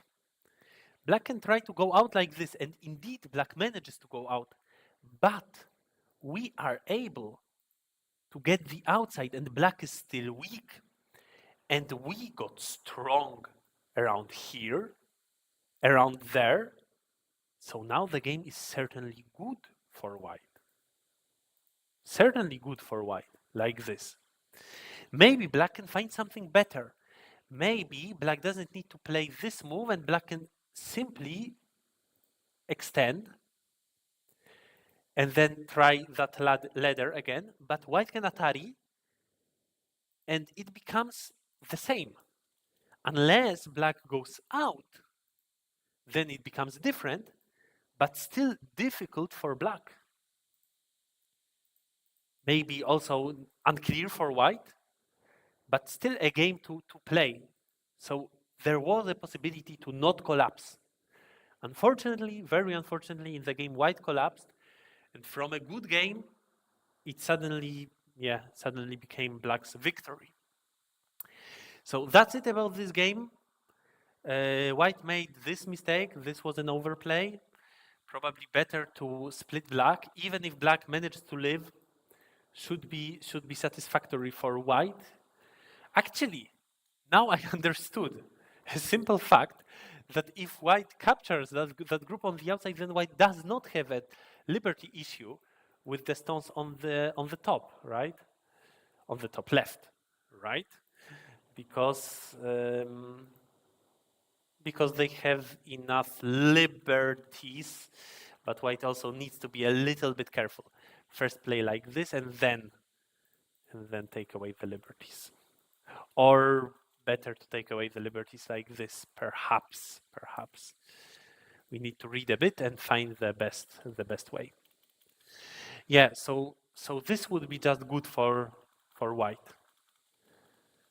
This must be a good position for white right now, and it cannot become good for black that quickly as it was in the game. Yeah, this was a bit overplay. White missed that weakness in the shape. And then the next mistake already turned the table in black's favor. All right, so that's it about this game. Let's move on.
We move back to Group C, but we stay with English language. This is round 3, and we welcome in Iglo Miyoshi. Very happy to have her here. She starts in Group C, but maybe she's stronger than Group C. Not sure, like I didn't check all the results, but I wouldn't be surprised if she can advance one day to Group B. This is the first round, Nyoshi versus Paweł. Let's take a look how this game went. Third round, Nyoshi versus Paweł. Nyoshi took white, Paweł took black. And it all started with a complicated Joseki. So I can promise you that we will see a similar Joseki once again today in the reviews. Yeah, so white plays this pincer, 2 space low, black puts pressure, and white can of course accept the pressure, it's fine, but it's more common to split. Split black. Black goes out, it's a possible move, it's also possible to block, but it's more common to go out, and then the most common move of white is this extension. But you can see that white's shape is a little bit unhealthy. There is a weak point. However, black cannot play here immediately because then black gets into trouble. So black needs to prepare, and this is the meaning behind black's Kosumi, which is the move from the game and the proper Joseki choice. At that point, the most common move of white is this knight's move. Good to remember it. The idea is understandable. We don't want to let black have that splitting move at 2. So we play around here, after which that move does not work. And then black has 2 main choices. One is very calm, play here, and then white can also play calm by capturing black's stones. Tap, tap, tap, tap, tap, tap, and this is a Joseki. Even result, the most calm Joseki around here. Good to know it. White plays from the outside, black plays from the outside. Then white has time to take away black's liberties, but black can squeeze white in a very smart way. Don't play the next Atari, it's gote. This won't be answered. But like here, it's a Joseki.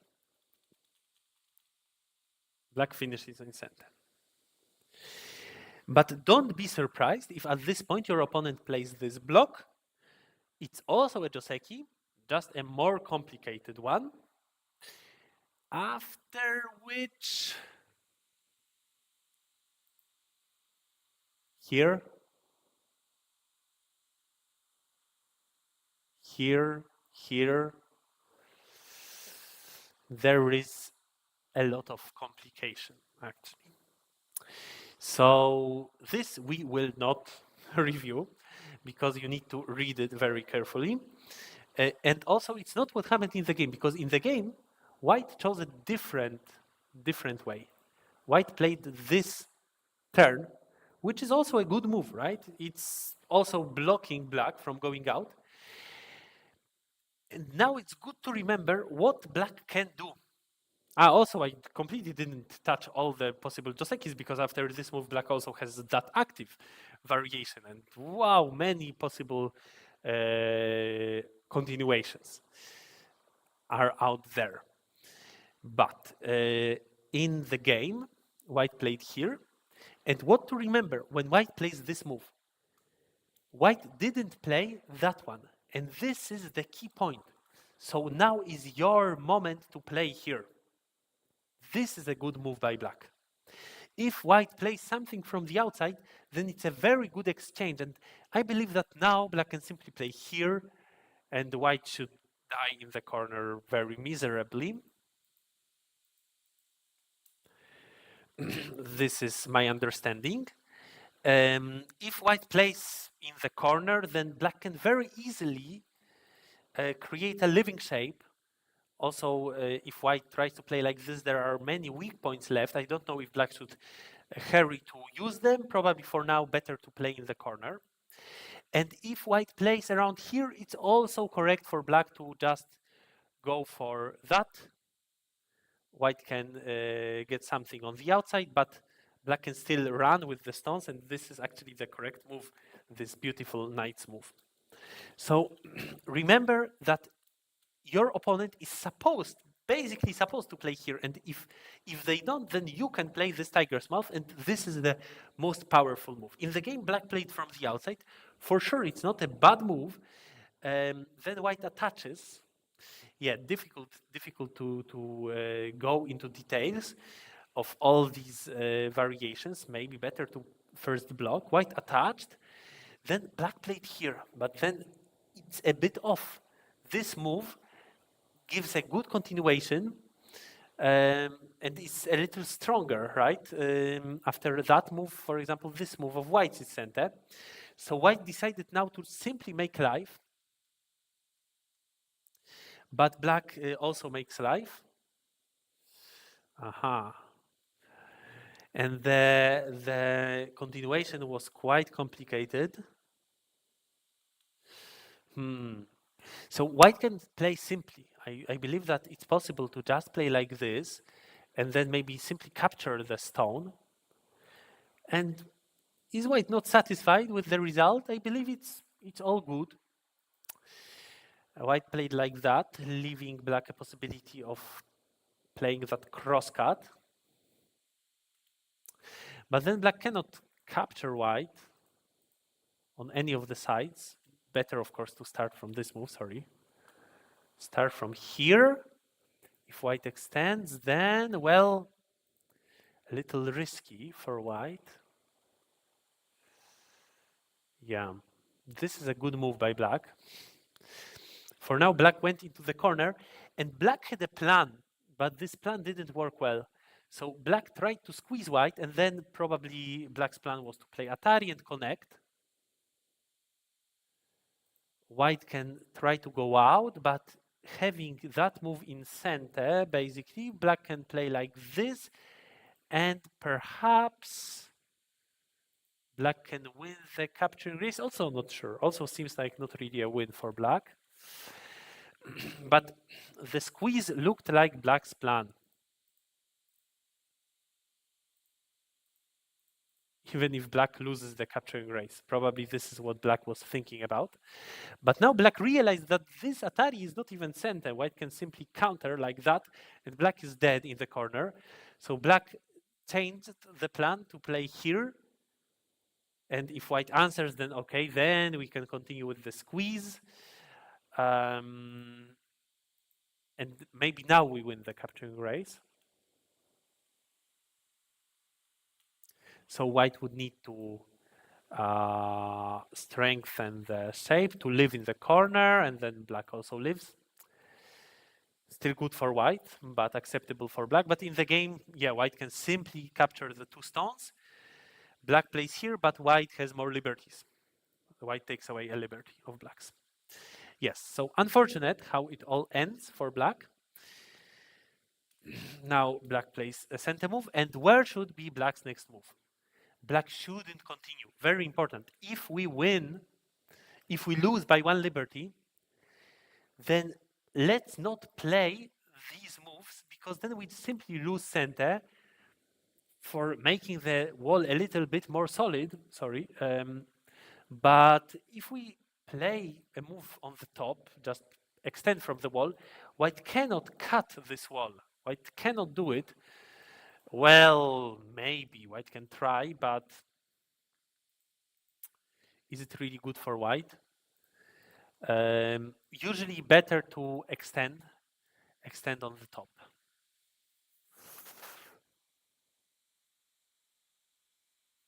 Maybe black should ignore it already now.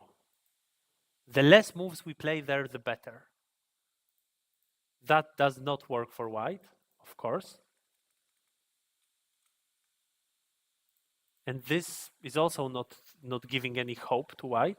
So now, well, it's very similar to the variation we discussed. Actually, maybe in that variation, black should play this, or maybe even that, and sacrifice, and create a huge moyo. In the game, black lost center, which is usually not the correct choice. I think that if I was black, I would play more like here, but white's move is not a mistake, of course. It's a correct move as well. Then black builds a huge moyo, so there is some hope. And if I was white, I would be concerned and play around here. Then the moyo gets smaller. and later I play here. Like this, black can expand it, but it's better to expand by pushing. Much more pressure on white, and we can just make it bigger. This move is a bit thin. Then white played that one, which might be a bit too deep. Maybe better to play here. After that move, I would expect, well, first black played that one. I would expect a cap. Also, white has a possibility to connect. Don't forget about that possibility. It's good that it takes away a liberty of blacks. But still, we can expect a cap. But then maybe this cut is more annoying. This was a bit unexpected because white can simply go into the center. White went with, all right, with the knight's move, then black caps. Yes, it all makes sense. In general, white has an advantage after what happened on the left side, certainly, but black has a hope because of the huge moyo. Here white tried to build something, and in the end, white manages to cut black. And then, yes, it has a big strategic value. The group of black is now thin, so black needs to secure it, which is not too difficult, but it gives white a possibility to go out, and the game is good for white. So was there a better choice for black?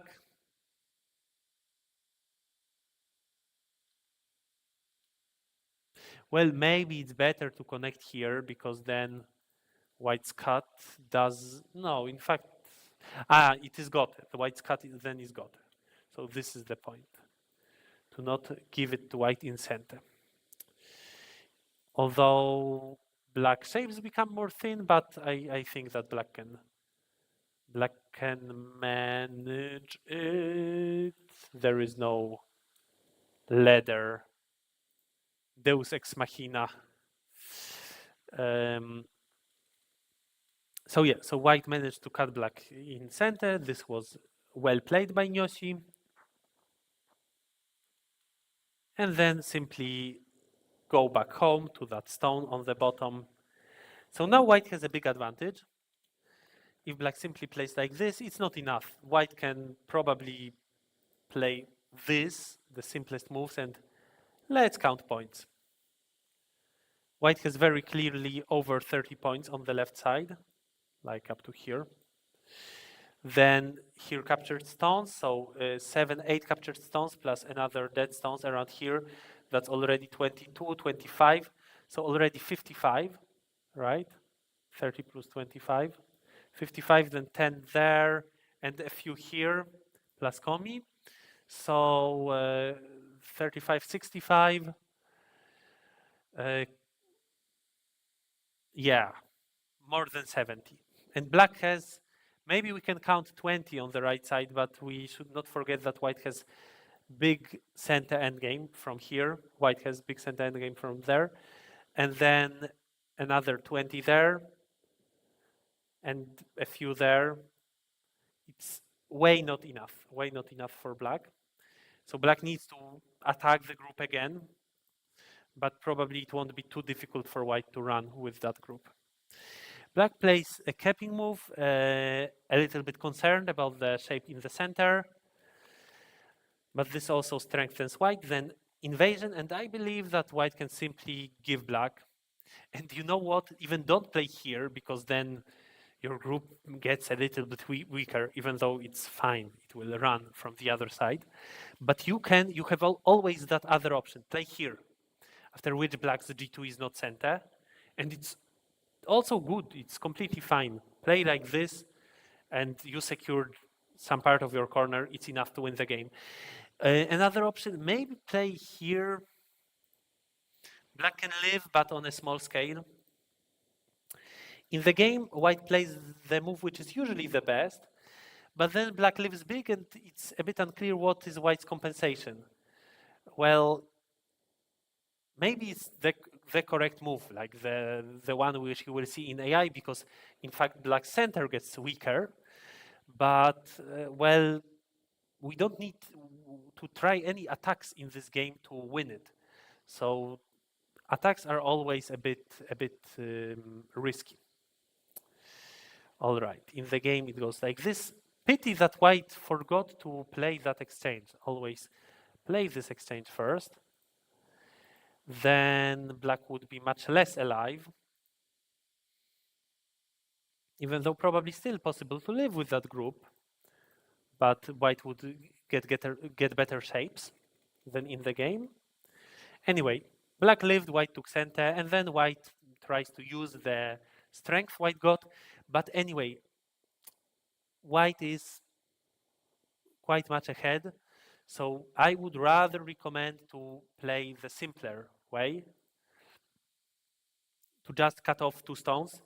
Then there are no questions whether black can fight back or not. Of course, black cannot. Black needs to give them away.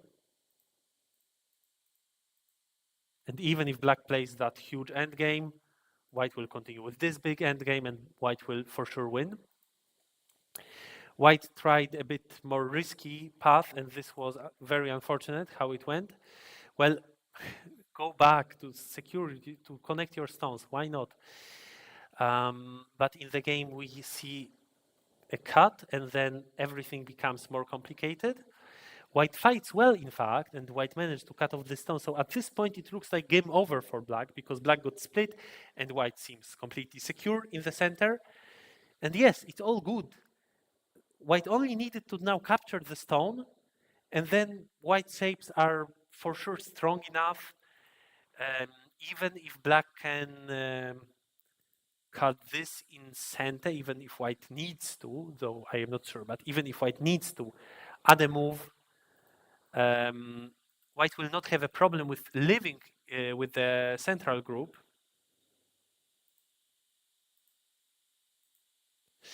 Or also, like in the game, white actually didn't capture but connected, but now play here. And just make sure that this group is alive. And this move is also very important because it creates weakness in black's shape. So at this point, the group is already basically alive. Like trying to kill it like this, is completely unreasonable by black. But white forgot to play that move, and instead black managed to leave white with only one eye and also strengthen the shape at that time, and then cut. And suddenly white has only one eye, and it's not clear if white can live. So the game becomes a bit complicated, and white really didn't need it to win. So that's already a failure of white.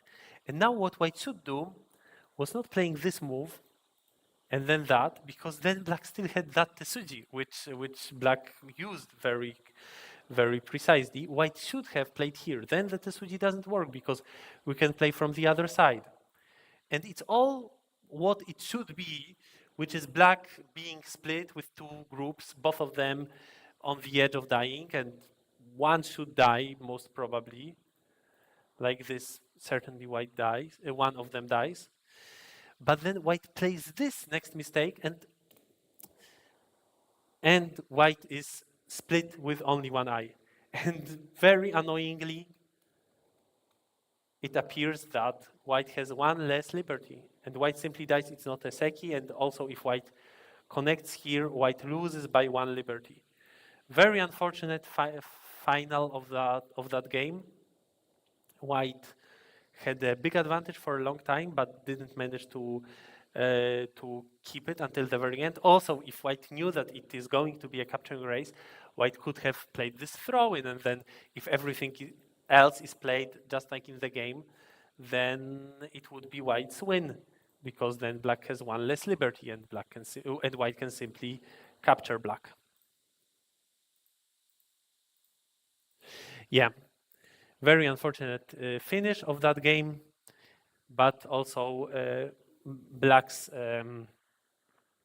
faith and how would I say, like stubbornness or resentlessness, probably resentlessness paid off. Black still tried to find some chance even when the game looked a bit hopeless, and in the end found the chance and used it. So this is it about this game. We will stay in Group B in the second round.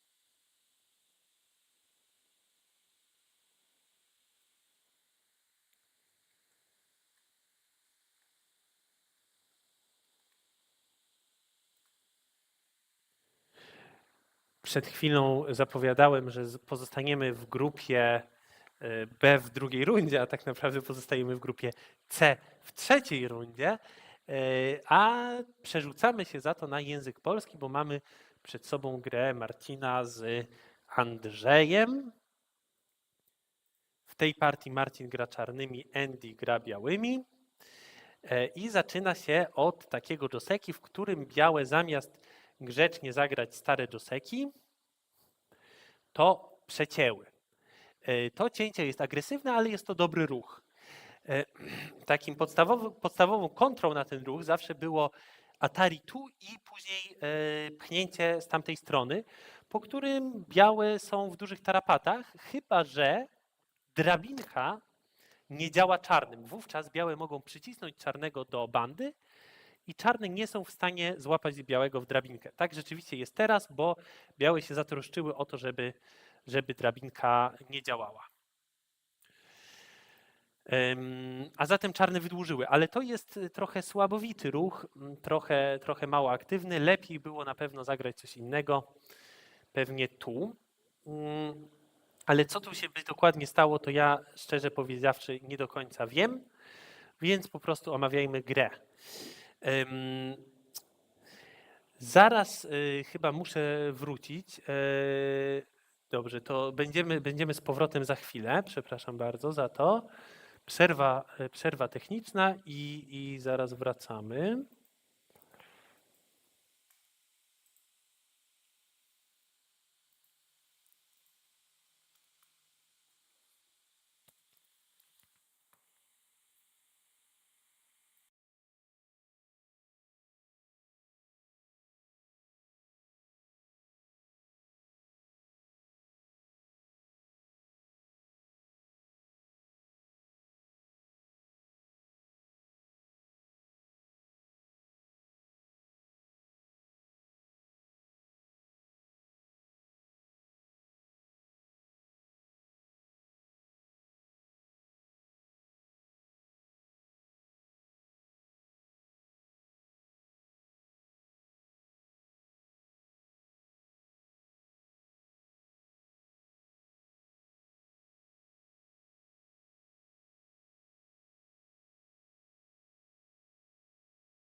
I już jesteśmy z powrotem.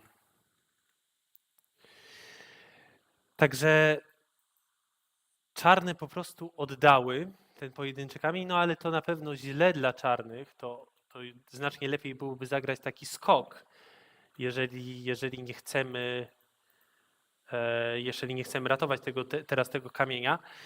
Można o tym myśleć w ten sposób. Białe nas przecięły, zagrały coś nietypowego, ale no może Joseki, w porządku, no ale na pewno nie jest tak, że my popełniliśmy jakiś błąd jak do tej pory. No przecież to zwykłe Joseki i to też.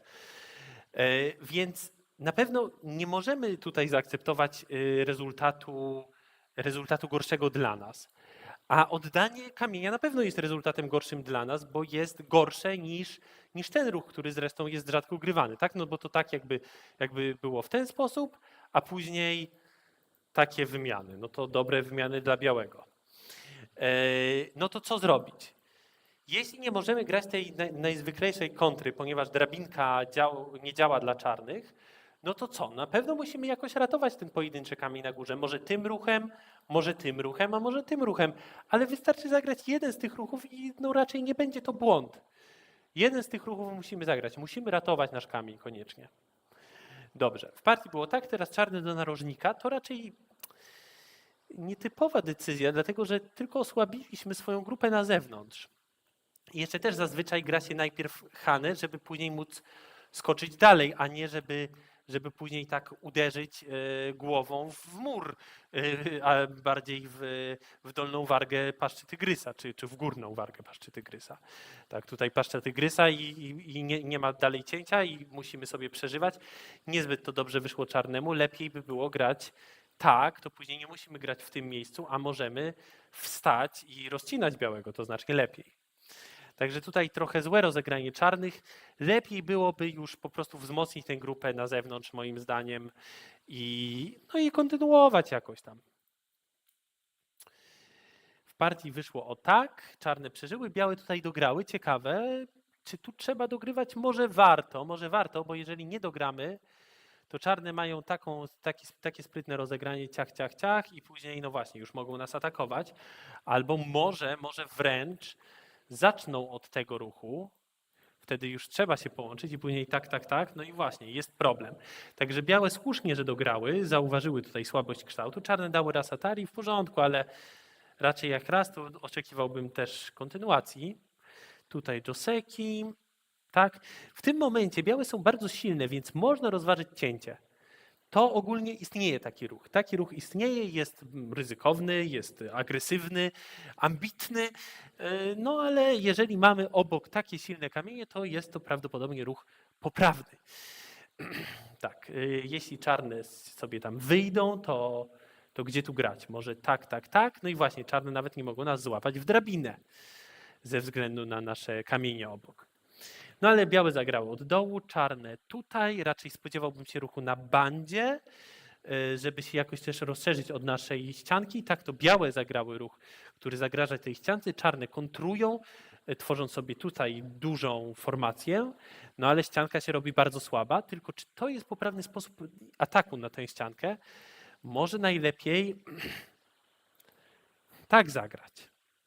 Chociaż narożnik troszkę ucierpi na tym, no ale czarny jest rozcięty na dwie bardzo słabe grupy.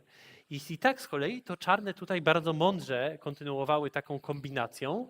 No i właśnie, jeśli biały tu, no to czarne nagle się zrobiły całkiem silne.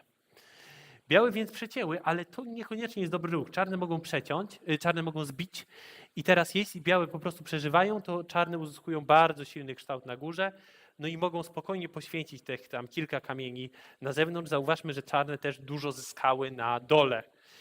Więc białe w zasadzie powinny dawać tu atari, ale jeśli dają tu atari, no to też dużo ryzykują. Wystarczy, żeby czarne miały jedną dużą groźbę i mogą zacząć wręcz takim zuchwałym ruchem. A jeśli nie mają dużej groźby, no to pewnie rozpoczną takim ruchem, zagrają jakąś niedużą groźbę. Jeśli białe tu, no to w porządku. Ta groźba w sumie nie taka mała też. Jeśli białe tu, to czarne tu i później tu. I tak będą nękać tego białego. Jedna groźba za drugą. No i będzie białemu nieprzyjemnie, nie może biały w nieskończoność odpowiadać, bo tutaj się zrobi trochę gorąco w narożniku. Także zbicie było poprawnym zagraniem w tym momencie. Warto wiedzieć, że czasami można zbić, zwłaszcza jeżeli to my jesteśmy gośćmi w terenie przeciwnika albo no, próbujemy stworzyć jakieś sabaki, no to wtedy nie boimy się takich ko. Więc wzbicie jak najbardziej jest dobre. Zbicie, a nie wzbicie się w powietrze.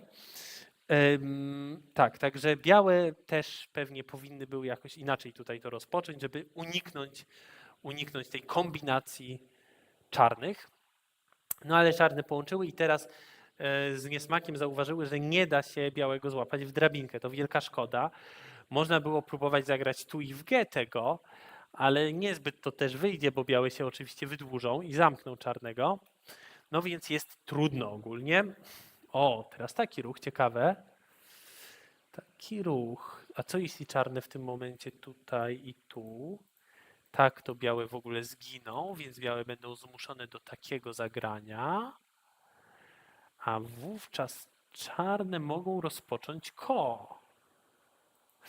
To jest dość ryzykowne dla białego tak grać. Białe nie zauważyły, że czarne mają tu dobrą kontynuację. Powinny były białe zagrać tutaj i później walczyć. No, grupa białego jest całkiem bezpieczna, więc nie ma się co tak o nią martwić. Tam zawsze można zagrać na S15, stworzyć tygrysią paszczę życie. Także tak. No ale czarne nie wykorzystały tej okazji niestety. A niewykorzystane okazje lubią się mścić. Tutaj akurat zemsta nadeszła od razu.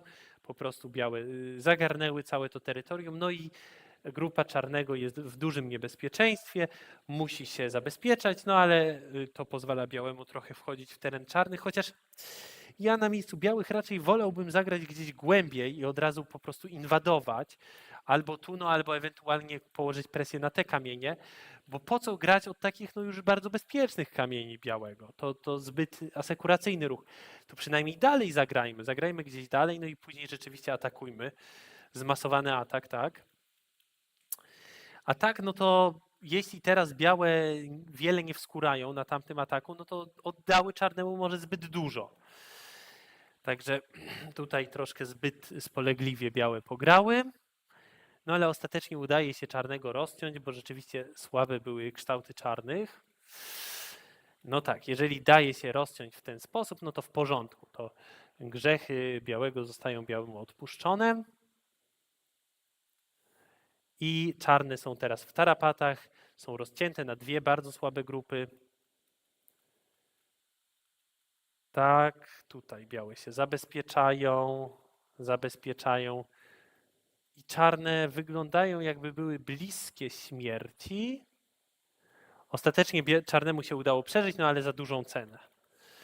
No ale raczej nic lepszego czarne tutaj nie wymyślą. No, są otoczone pod atakiem.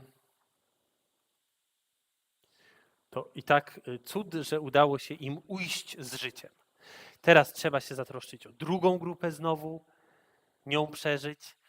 No i czarne tutaj zagrały aktywnie, bo spróbowały wyoczyć grupę białych. Niegłupi plan, rzeczywiście grupa białego w tym momencie ma tylko jedno oko, no ale grupa czarnego też nie ma dwojga oczu, co więcej też ta grupa nie ma dwojga oczu, więc tak naprawdę cały ten plan jest niestety szyty grubymi nićmi. Tak, czy tu się coś da zrobić? O, może tu się da coś zrobić, w porządku. Czyli ta grupa jeszcze przeżyć to może, no ale ta druga grupa ma problemy z przeżywaniem, no i białe rozegrały to poprawnie i nie pozostawiły czarnemu żadnego oka. O, może jedno, no ale białe ostatecznie miały znacznie więcej oddechów. No i ostatecznie partia kończy się poddaną czarnych, no bo wielki smok czarnych zginął. Także była może jakaś szansa tam pod koniec. Czarne dobrze walczyły, no ale mimo swoich ran.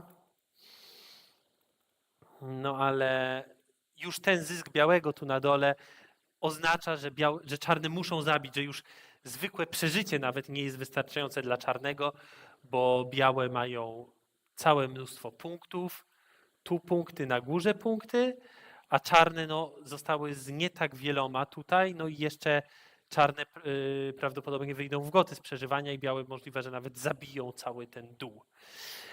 No dobra. No to tak, no czarne mimo wszystko próbowały bardzo dobrze, że wymyśliły ten plan wyoczenia białego, no ale niestety miały zbyt mało oddechów. To tyle o tej partii, no i przejdziemy do następnej, nadal runda trzecia, nie wiem czy grupa C, czy już B.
Także grupa B.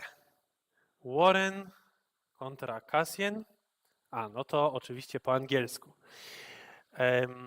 We move to English language. We have a game between Warren and Cassian.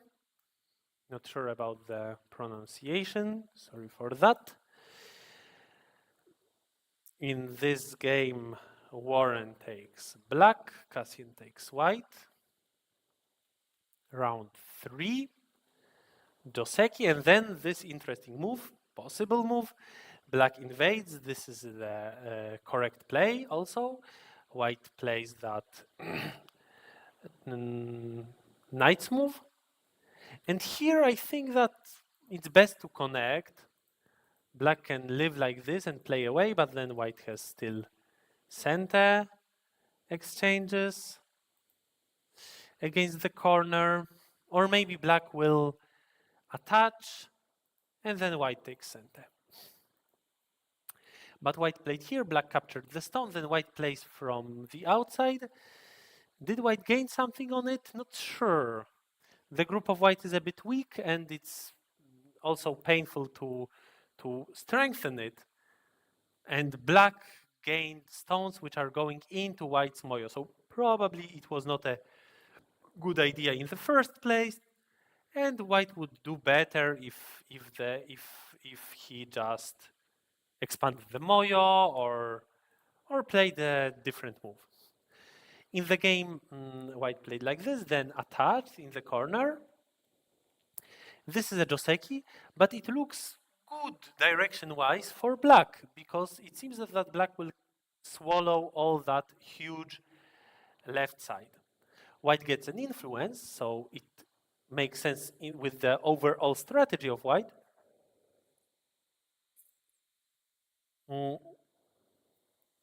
But the price seems to be a bit big. Then white goes out, but black can then split white like this.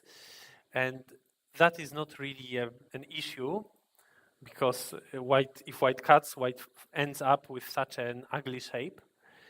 And black certainly has a good shape. So now, so black anyway played the other move, and then white pushed, and then connect. And what should black do now? The most natural move would be to play here, but then, of course, white doesn't play like this. Instead, white splits black, and suddenly white's moyo becomes really amazing. I think that black might have an advantage on this board because black has, well, 60, 70, 75 points of sure territory all over the board, but white has a really impressive influence. But black has a better move. Black can simply play here, and then white is also split. This doesn't really do much. White can try this move instead, but also there is not enough space to live, for sure. And also, well, not that many liberties. I think 6 at most. And the cut is not interesting either, so white cannot do much harm to black.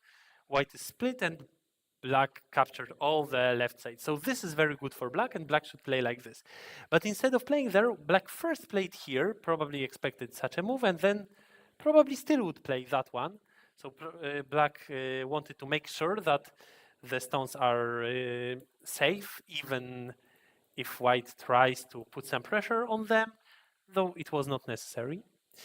But white then secured the 3 stones and black captured these, which is probably even better for black because black gets really a lot. Now black has so many points, but white has a hope. When there is an influence, there is always a hope.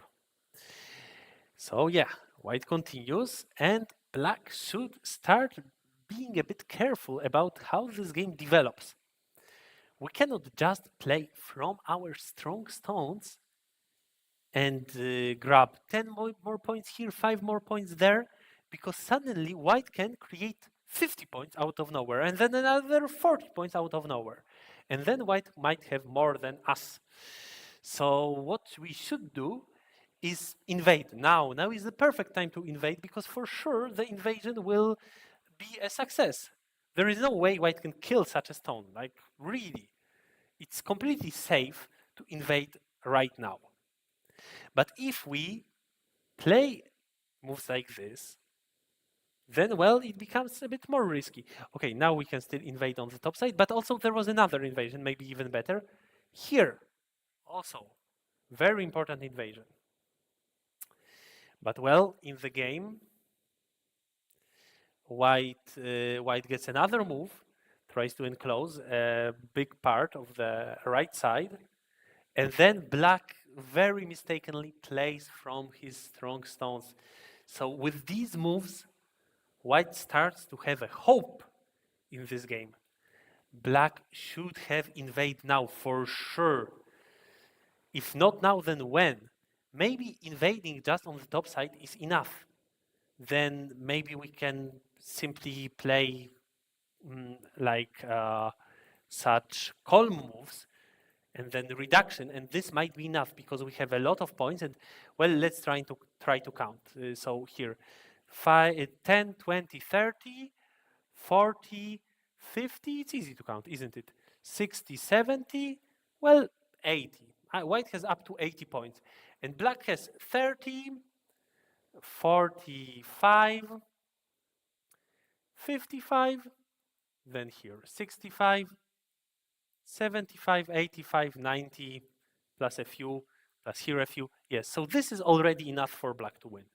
So very easy game for black. Black got a big advantage, but now black needs to be at least a little bit brave and not play from the completely solid, completely strong stones, a move which cannot be for sure in any way cut from those stones, but go a bit further. This is also a safe move. There is no way white can ever try to fight against that stone, try to attack it, to kill it. No way. But if black plays like this, only it gives white a hope. White's thickness got consolidated, and now it's too late, and now it's too deep. So now white has finally a chance to actually answer in an active way. Like maybe it's not completely too late. Maybe black can still try to continue like that. But now it already starts looking a little bit unclear. Maybe black will not have a way to live with this group. So black missed the chance when it was completely clear that we can invade. And now it becomes an interesting game again. I think that after that move of white, already white has an advantage. and it will be difficult for black to invade and get enough. So at this point, I think that white might even sacrifice the 3 stones because white got so much. Yes, black has a lot. Black has 15, 25, maybe up to 30. 40, 50, 60. Let's say 70, 80, 90 with these. 105, 115, and 20, up to 130. Black has up to 130. But this is all whites. So this is already almost 60 points. Well, maybe 60. 75, 85, 91, 95, 115 plus Komi, 120. So it seems that maybe black has still an advantage, but if white can play this move, maybe white can fight. I think that probably black has still an advantage. So white tries to save the stones. Yes, makes sense. This is in fact a very big move. But then we need to play carefully. I believe that this is the correct move because this is where white has weakness. This is where black can make a base. And this cannot die yet, the 4 stones. So just play like this and black is in a big trouble. But white unfortunately played from these 4 stones and gave black the chance to build a group on the side. And black managed to do it and create a ko. So well, the mistake was here. Here was the mistake. The move should be on the side. If we don't play on the side, then of course on the side there is the best chance to make a base. And black made the base. Maybe it's still possible to play better. I don't know, but we shouldn't get into trouble in the first place if we played from the correct direction. Like this, it became a ko. Black played threats, which were quite damaging, unfortunately. And then white just gave black life, but also got quite something. Captured here. Here, black's territory became much smaller and white got good moves there. And here, white secured a lot of territory. So is this all enough for black to win the game? Now black plays here, white blocks. Now is the time after a big exchange. After a big fight got resolved. So this is a moment when you have to count points before you make a strategic decision and after a big fight got resolved. And actually, right now, it's both. Because black needs to decide whether he can play a normal endgame or he could try to do something more. In the game, black decided to try something more, to create a group. But, well, white already played so many stones here, so of course it won't be easy. It was easy before white played all these moves, but now it won't be easy. So is it the correct choice? We cannot make the good choice if we don't count points. We have to count points now. And how do we count points? It might be challenging because the territory borders are not yet decided. But first, let's think about our center moves. We can simply play them in our mind, in our head. Imagine that we play them. This, and then let's say this. Maybe it's possible to get a better result with that move, but it's a bit risky because then white can counterattack like this. It's not clear if it works for white because black can counter that counterattack of white, but well, maybe it won't work, so a lot of reading is needed, and in the end, it might be not a profit for black. So let's imagine simply a move like this, and then black played all that in center, and black can continue with that very big move. A lot of points. And then this is white center, this is white center. Let's say that black goes down, or can black go down?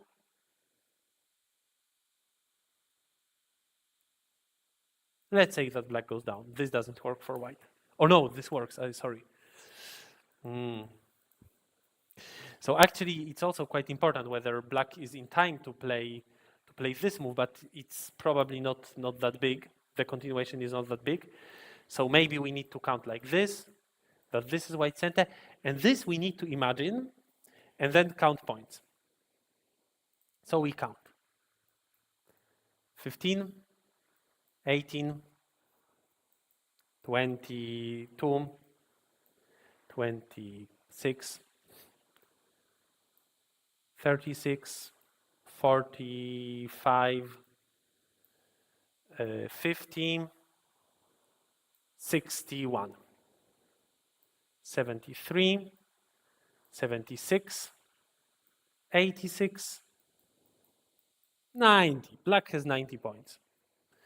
We don't know what happens here. We don't know what happens there. Black has 90 points. And white has, very easy to count, 50.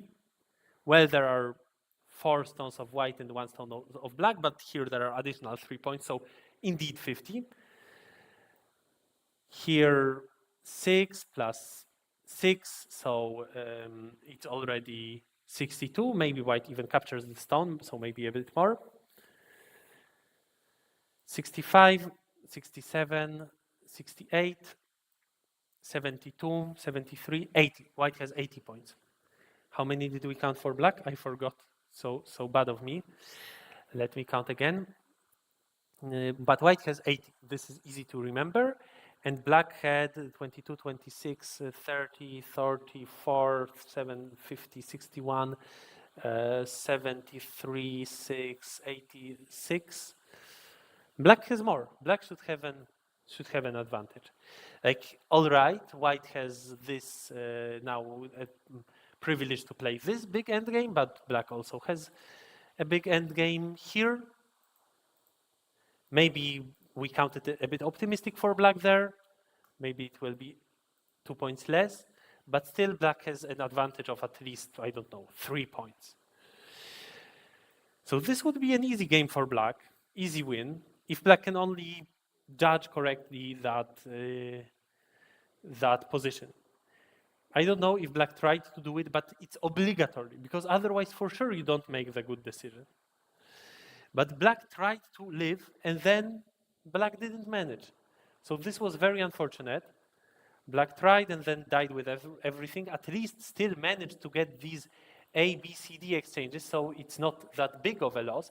But then, for example, the move at E is not black center, and it would have been in the game. So it's already a 2 points difference. And also that move is not center for black, which is an even bigger difference. And also before, black lost 2 points with this exchange. And then with that, another 1 point. So 3 points. So it's all in all, at least, I don't know, at least 6 point loss by black. All that combination. And black could have very easily avoid the loss simply by playing, moves like this and this, and this, and this, and then this and this. 7 point difference for sure. So in the game, if the game was a bit better for black then probably now it is a bit better for white. Black manages to get this very big move, and then maybe it was better for white to play k2. I think it's a Tesuji. Black got k3, but it was not enough. As we saw in the game, it continued, and yeah, white played endgame, black played endgame, and now white played this move. Black should have connected, but white has a few point advantage. Black in the game played that one, which started the call, and then black resigned. So probably this was just a resign sequence by black. Like this, yeah, black has a little advantage, and white wins the game. Yeah, so that's it about this game, and let's move to the next one. No chance against white's hope.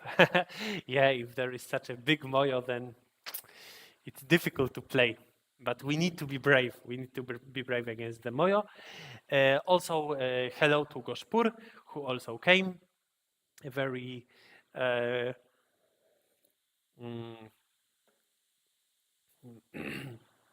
often appearing observer of these commentaries. Happy to see you again.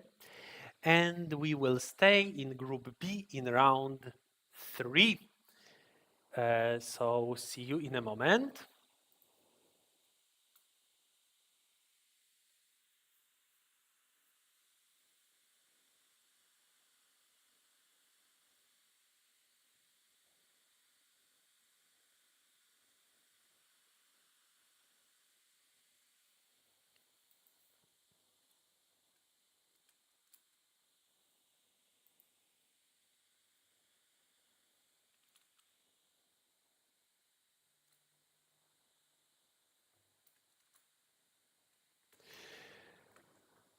Hello again. We stay with English language because we have a game between Simeon and Maxim. And this was a very interesting game. So let's get started.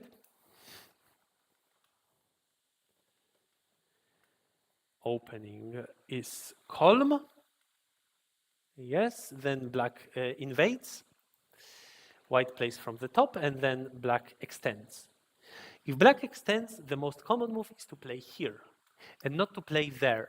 Because if we block, it's like if black wedged and we played from above, which is generally regarded as better for black. Black gets really a lot.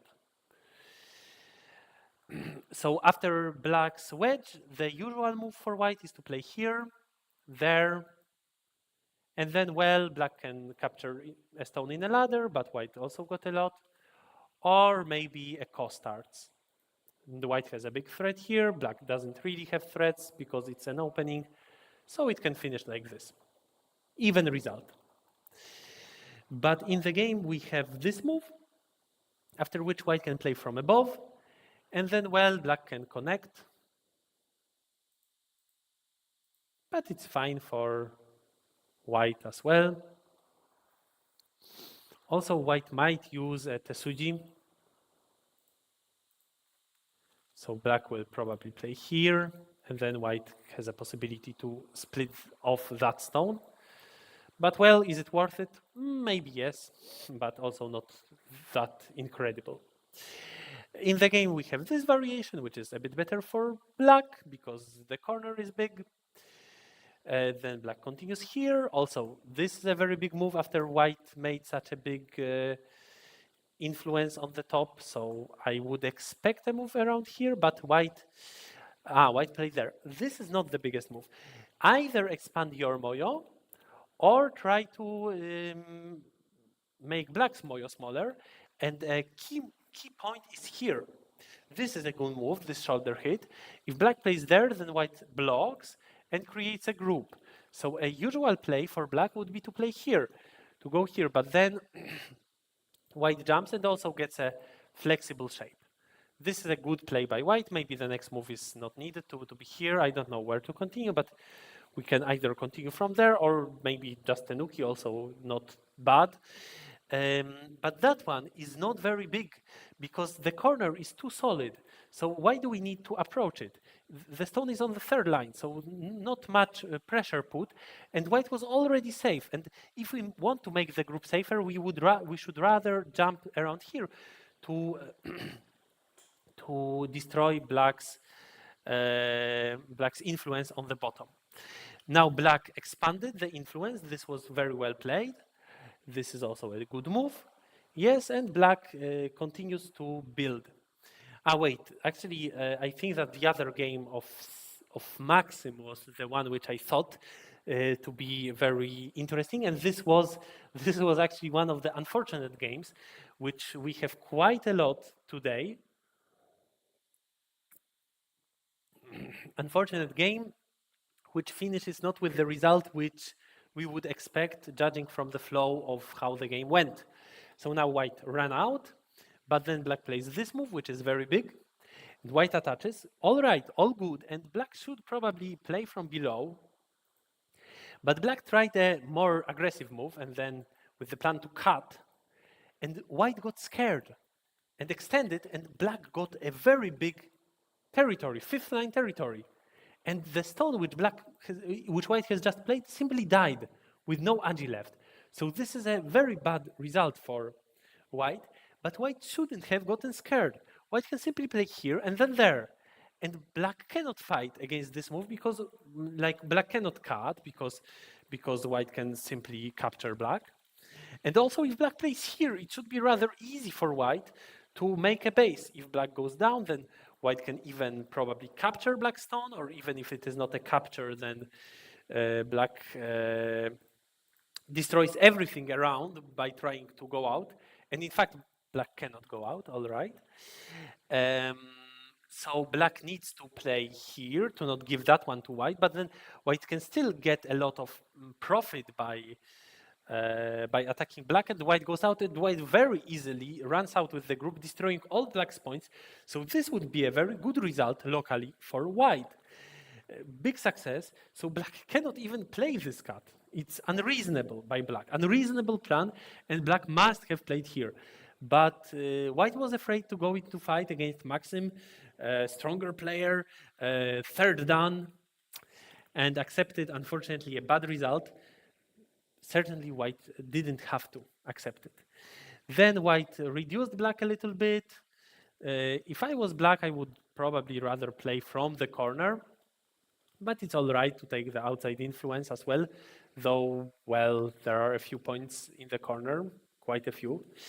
Apparently, Maxim had a plan, but if white is really scared, white can always play like this, I believe, right?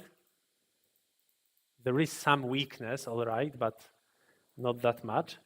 White played from above, which is probably even better. And then, well, maybe it's scary, no? Maybe actually it's scary. So maybe white should play like this, and then is it possible to live? Maybe not.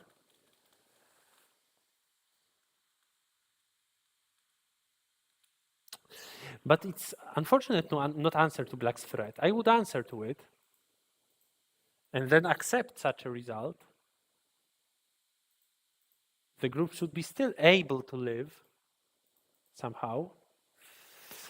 And now, well, we get a bit thin there. We need to go out with these moves. We need to go out like this and then still counterattack black, but this move is a bit thin shape.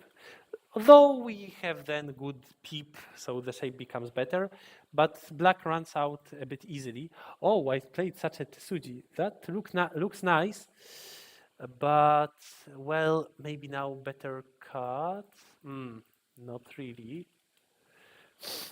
So maybe before that beautiful Tesuji, white should play this, and then it would work better, wouldn't it?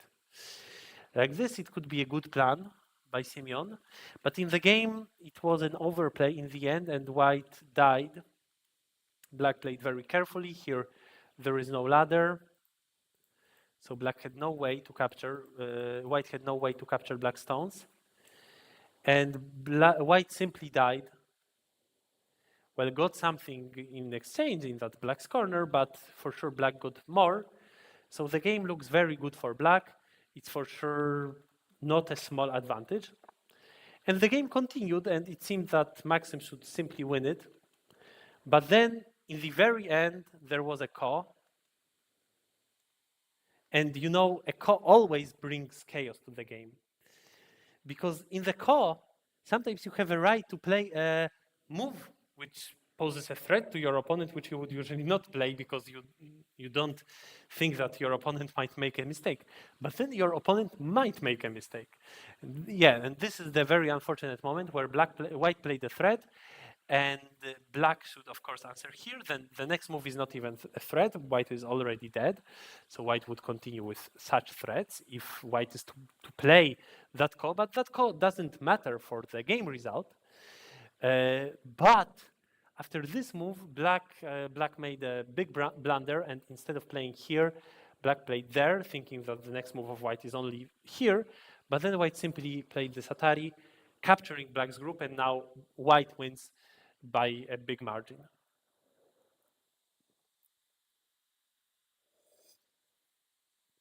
So that's a really unfortunate finish of this game, but congratulations. to Simeon for playing till the end and for managing. It's very good in Go to be very important in Go to win your games, to be effective, even if sometimes it requires the blunder of your opponent. All right, we reviewed quite a few games today. I don't know how many. We still have 2 games from round 3 from Group A. So we can keep going. Well, yeah, I think we will keep going with Group A because there are only 2 of them, and we will have such a long stream, 3-hour stream. So yeah, we move on.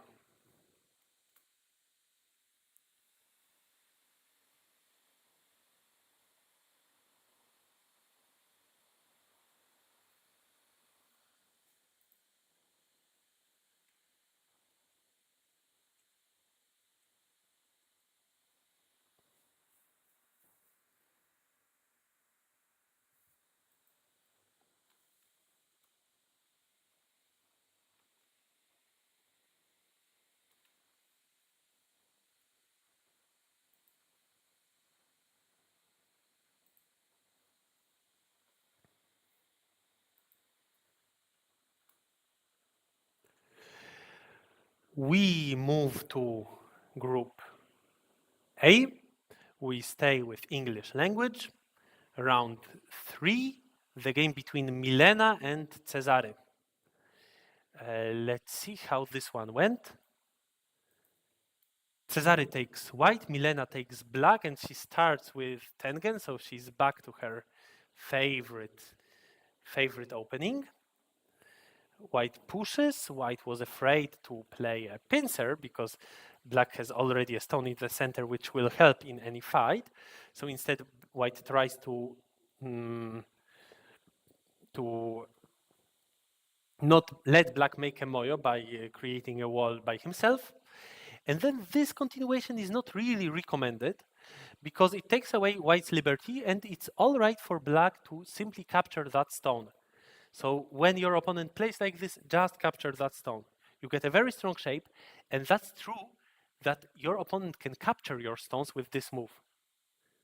But there is a lot of agi left. You go like this, go like that, and then you can try to run out. Unfortunately, white can play here and then descend. And well, black can try, but black dies. However, with all these moves possible, any move like that will threaten to pull out the stones. So after that move, if white doesn't protect the shape, if white does not protect the shape, then black can go out. And well, white will not capture black's stones unless white tries this ko. So yeah, maybe there is a possibility in ko. In fact, black cannot use this tesuji because everything will die together, but it's dead. And it's worth noting that the group of white in the corner is already completely alive. So it's a very interesting variation, but yeah. Anyway, any move on the side is basically center. White needs to play from that side, and it's already enough of a compensation for black. But in the game, black didn't want to give that to white, so connected from this side, but then white can play this nose tesuji, well played. And then black cut, which is a brave move, but also good. Black has supporting stones, so black can cut.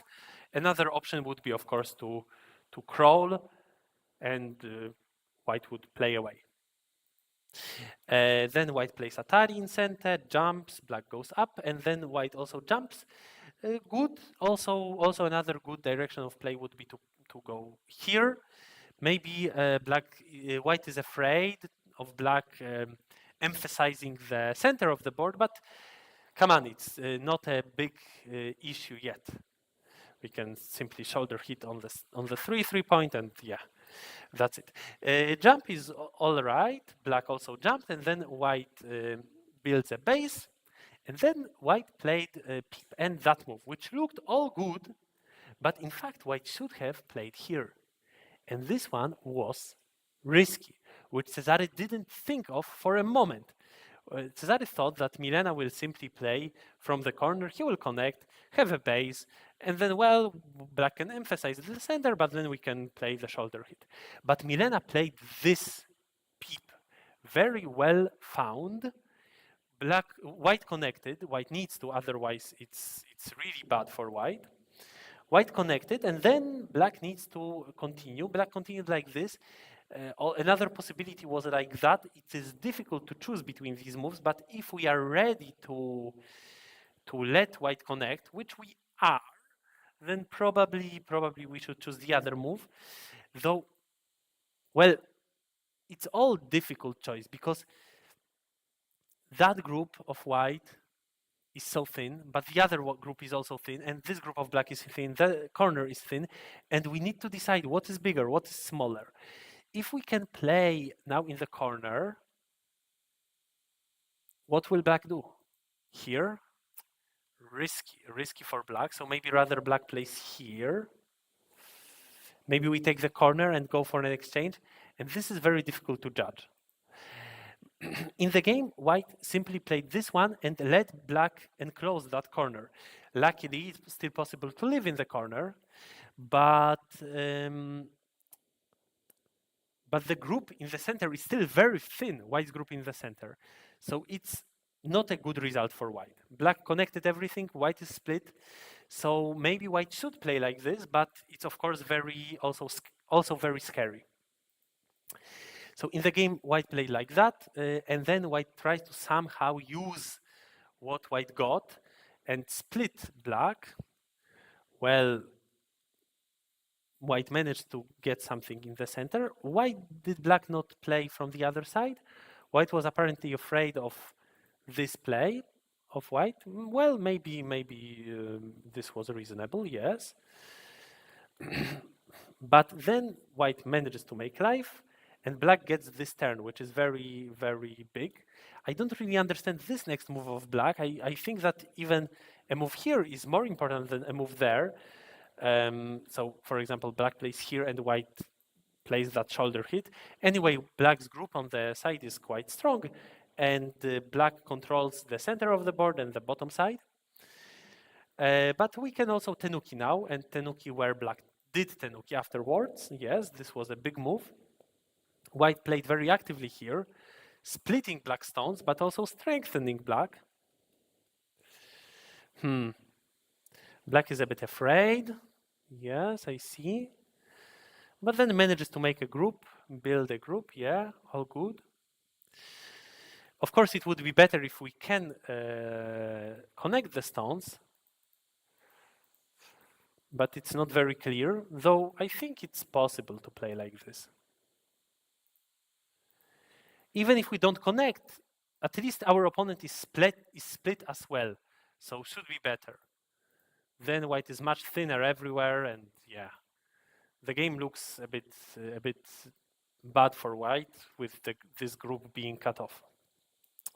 So this was a bit too submissive by black to not try to enclose white. Kick, push. This is a big move, but black decided that she doesn't have time. Yes. This was interesting. What happened now? White plays such a move, threatening to take away black's eyes, and black finds this switch. If now white plays like that, then black can continue. And all right, black needs to go back and live.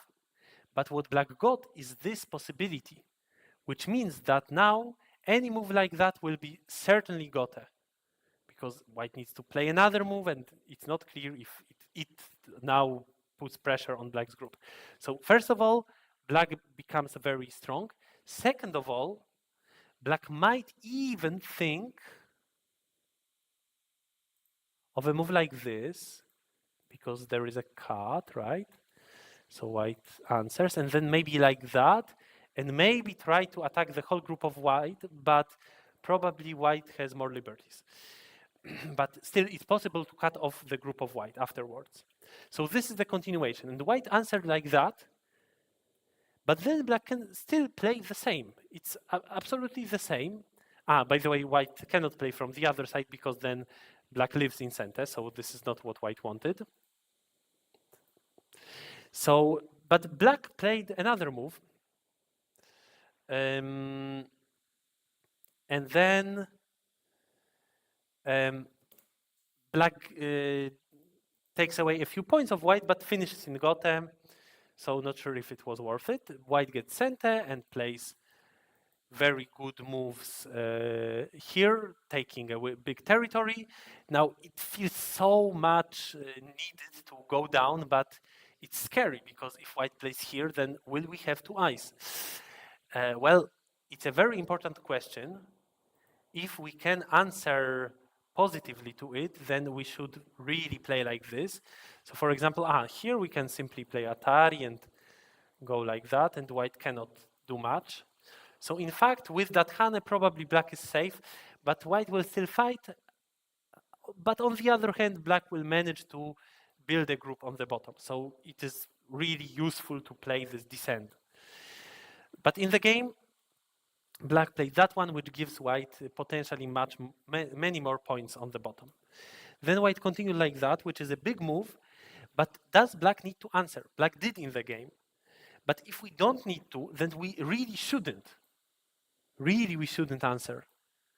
It's a very important life and death problem, and we need to solve it. Otherwise, we will make a big mistake if we fail to solve it properly. And it seems not too complicated in the end. This must be a good start, because why would this be a better start? It only gives black more space. So white plays here, black connects, here, and black simply answers with the most natural moves. And to that move, black can answer here, but black can answer there as well and simply make two eyes. So it's really not too complicated, and black is alive here. But black answered, which is of course worth something, a few points, but there are much bigger moves on the board. So now white attacks black, and white should be better in this game after this shoulder hit, and later, I believe this move, white has already like 45 points, 55, 63, 70, and black has only 10, 20, maybe 25, 35, 40, and where is 70? So yes, black has more potential. Black can play, for example, like this and claim a lot of points on the side, but still it won't be additional 30 points, for sure not. So white is much better now in the game. Plays this move, I don't really understand that one. It's much more around here. Black can maybe even invade like this. Black doesn't need to stay connected, I think. Black instead plays like that, trying to split white. And apparently, this very aggressive play was the correct thing to do. Milena played it, and Cezary got confused by it. So at this point, it all seems still fine because white can simply go through and cut, yes, and stay connected, very importantly. But after this move, yeah, Cezary could have simply descended, and all this group is connected, alive, and black, well, black is a bit reduced in the corner, and most importantly, white got a very strong shape in the center. White is very good in this game, but at this point, the position got a bit complicated, and Cezary made a mistake. He decided to go for more, to attack black's corner completely unnecessarily, we need to say. And then instead of capturing black stone, white stone, Milena connected, very strong move. And now it becomes more exciting. White can connect, but then accepts a significant loss on the left side, and then maybe still needs to live with the big dragon, though no, it's not really necessary. The big dragon has very easily an eye on the top, right? White can play like this and like that. So this is already one eye. So it should be very easy to create the second eye. But white now didn't connect. Instead, white was a bit concerned about the left side. And then he was again concerned about the group. Again, probably unnecessarily because of what we shown. That we can create an eye in center there, and then it shouldn't be too difficult to create another eye. Just by this Atari, sorry. Just by Atari here, and then there, and then we should be able to manage. But white added a move, and then it became a bit different because now white dies in the corner. Actually, black should play here, but black played there, and then white thought that it still gives a possibility to play a ko. So white started a ko, but apparently this was a misjudgment, miscalculation. Black can simply play from the other side, and there is no ko. So white lost the stones on the bottom with no compensation, and this means that black got a lot of points which black didn't have, and still white didn't get much compensation. White now struggles to make life here. Here white also struggled, and all the bottom side is not as much white as it used to be because of how strong black got. So white got a terrible result in all this fight. But if white only knew that the game is still all right, then white would play here. And then if black plays there, then black dies. So black needs to go here, but this means that white can save the corner, still get the points in the corner and give away only a few stones. So like this, it would be still a good game for Cesare, but instead he chose a ko. Even if it was a ko, it would not necessarily be better than the other variation, but it was in fact not a ko. So white died, then black still attacked the group. And at this point, black certainly has an advantage. We can easily count points that black is good. But when you get an advantage, don't start play these passive moves. If you can play further, then play further. Of course, this move is possible. Of course it is. There is no way white cuts off that stone. No way, simply no way. Very easy. And like this, white will have many less points. And like this, black's advantage would be undeniable, undiscussable, or however you want. Yeah, this is a good center endgame for black. But black started to play these passive moves like this one, and then gave white many more points than white actually deserved. So then the game became a bit closer. Then again, white didn't play a big move around here, and black managed to cut through. And then an interesting moment of this game, black could have played like this and finished the game by cutting off white stones, but both players missed it. So white didn't protect the shape in the first place, and then black didn't cut it off. But luckily for black, still there is a little bit of an advantage, and black won this game. So this is not one of the unfortunate games from season 28. By the way, why here and not there? 1 point difference. But yeah, black eventually wins the game, but it could have been, like, in the end, I think it was a 2-point advantage, something close, but it could have been not close if black went further. It would be a very easy win by black then. Yeah, so in the end, Cesare loses this game, but there were times when Cesare was very good around here. The game was very good for white, and here White had this very simple move to finish the game, basically. Yeah, so that's it. This was round 3, Group A, and we have one more game from round 3 from Group A. So let's move to that one.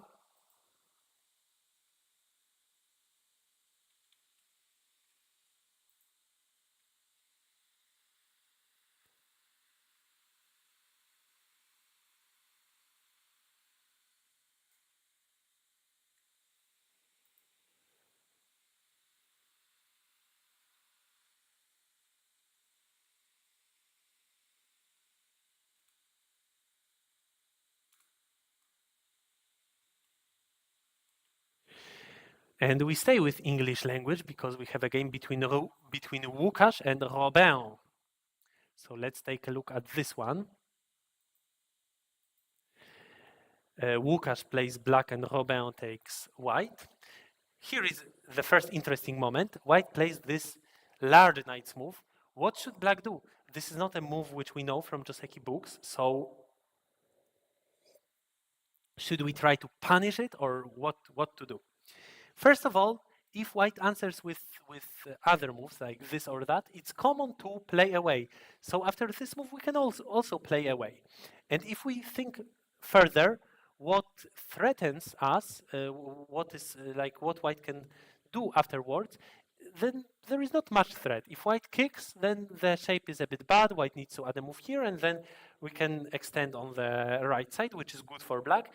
If white plays a pincer, then well, still we can play moves in the corner, and it shouldn't be really bad. So first of all, we can just play away, just like we usually do, and yeah, here it's certainly not giving white an advantageous position.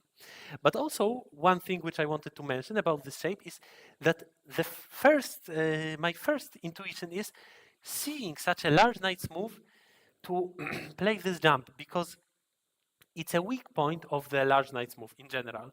If you have a large knight's move, then such a double keima, double knight's move is a good play.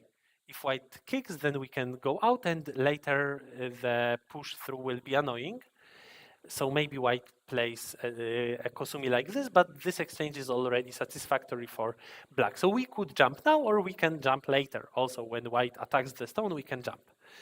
For example, now we can jump, and it's a good move for sure. Maybe it goes like this, I don't know, maybe here.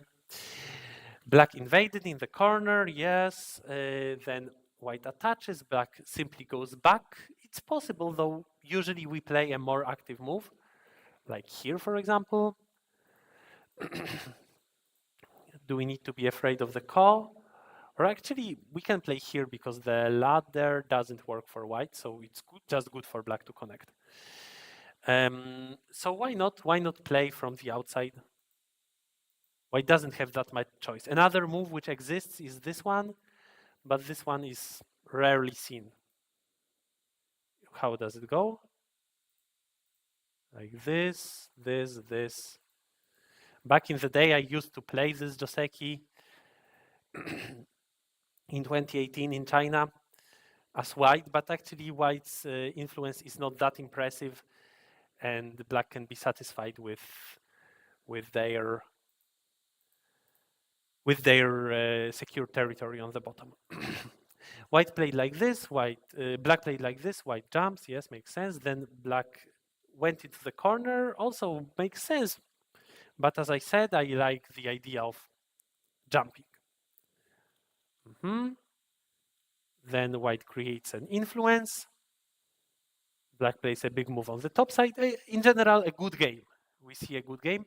I think that I wouldn't connect here, but rather there. Isn't that one a more scary cutting point? This one doesn't even work. It's not a cutting point. And if black plays here, we also don't need to answer. It's not that big. On the other hand, if black plays here, it's a bit more annoying. And it can be cut right away because there is no capturing move. Black plays this one, so white can simply answer. Yes, in fact, if we don't do it, then white is likely to continue, but there are also big moves on the right side to create such a beautiful box, double wing formation. So maybe as black, I would rather choose that one. Black chooses it now, all right, makes sense, yes. White invades in the corner. This was a very interesting choice. It looks a bit deep, but after this move, it's very annoying for black because we would like to start a call. But white now has so many threats, and black doesn't really have many threats or any threats. And every threat would be a minus for black. And white has so many against that corner, and they are not even minus.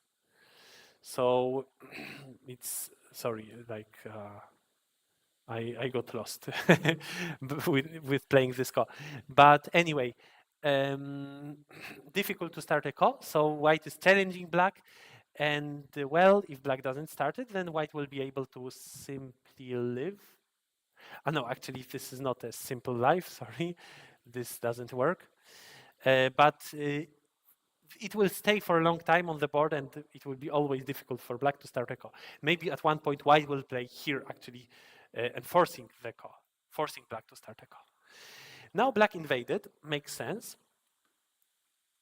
And then pushes up, yes, loses a little bit of the corner, but then white had a Tesuji, which I need to mention, but I admit that I didn't see it myself. At this point, where is the Tesuji of black? Black can play here. And white has only one possible answer. This very ugly empty triangle connection. Any other move would lead to either this double Atari or to this Atari. Both result in a terrible terrible result for white. So white needs to play here, and this is a very good exchange. Afterwards, we can continue by playing this to make it a connected bamboo joint, terrible shape, and then simply make life with the group. So probably play here. If white goes there, then maybe capture the stone. If white goes from the outside, on the outside, then we can very easily make life. Just play like this.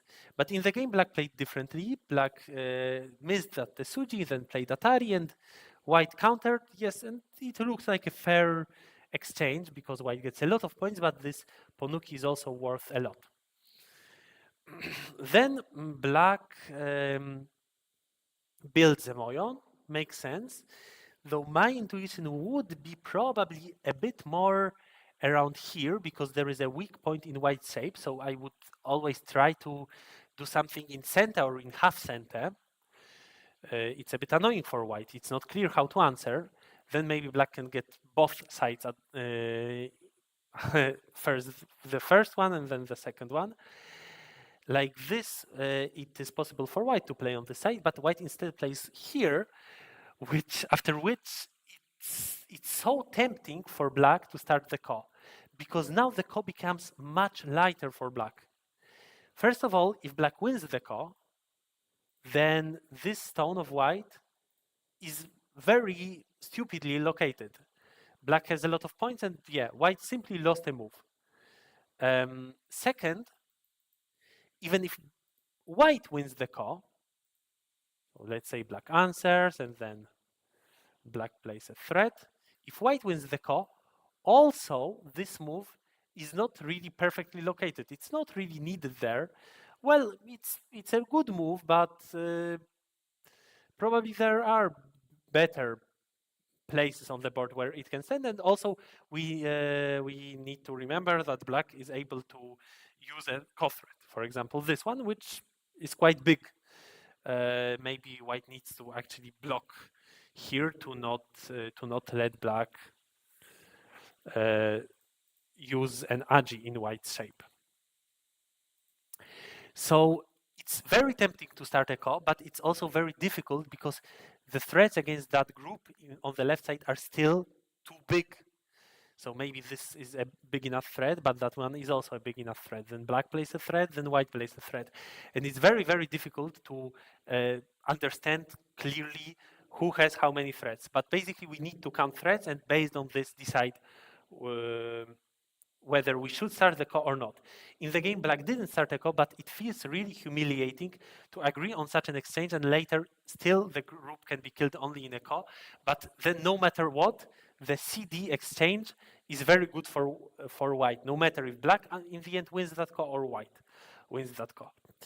In the game, it went like this. White got something on the left side, but I don't really know why white didn't go further with such a move. Then here, and then cut, and that one.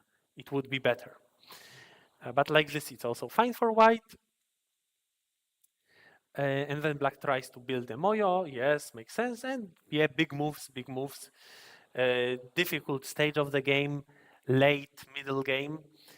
If I was black, I would rather play here, and I would be ready to give away the few stones around here, because what I get is much bigger, isn't it?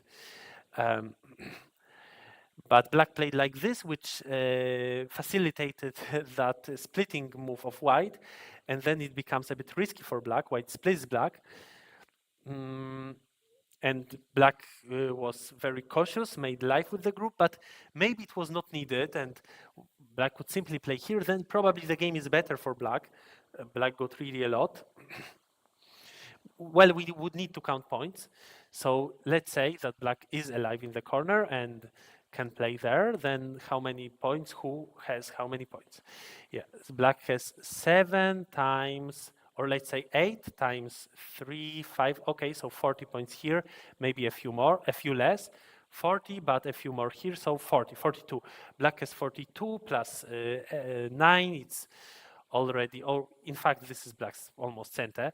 So 54, 62, plus here we should count, well, probably up to 73, 73 for black, and white has 10, 15, 28, 30, 5, let's say that this is just alive, 45, better for black. It is better for black.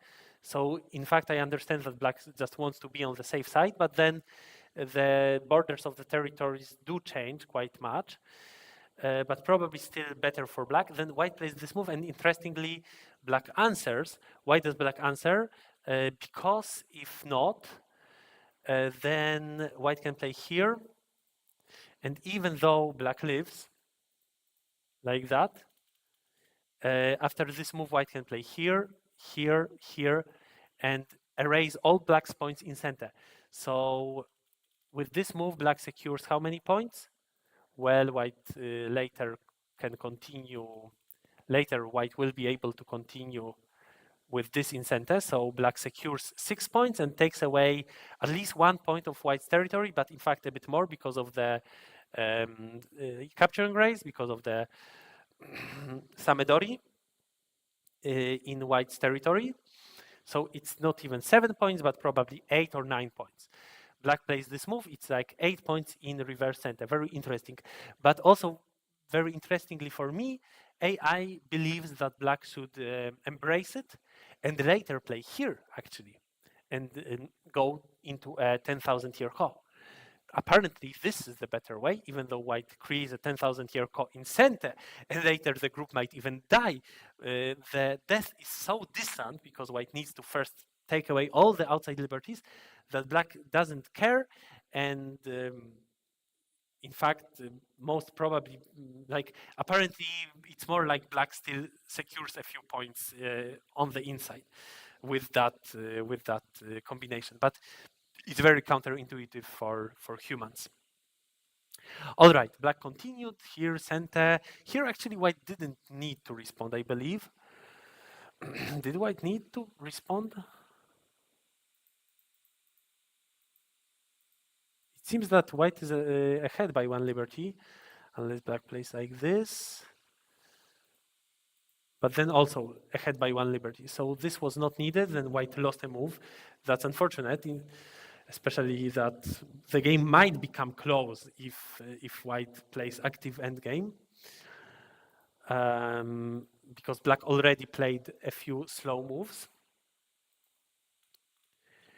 Then black plays there, all right, but my intuition is that this one is bigger. I am not sure of that. Then white got a few points in center, like reduced black by a few points in center. Here, Robin plays very precise. Why does Robin plays this move? Because if he simply plays here, then later there is only one threat against white's group. But if he plays like that, then potentially, then no, not potentially, just in fact, in the end game, there will, if there is a call, there will be two threats against black's group. Very, very well played by Robin, this exchange. Yes, and then the game continues.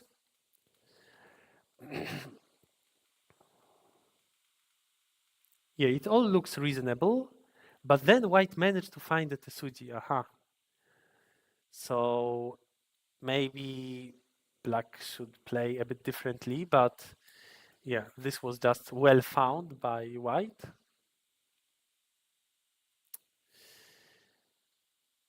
And even black finished in Gote, but does black need to finish in Gote? If black plays like this, then also black needs to add a move, because if not, then white has this beautiful Tesuji.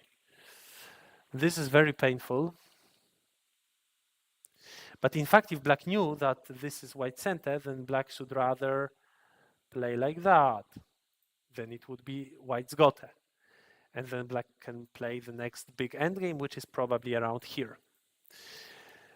Like this, white finished in center. But why this move?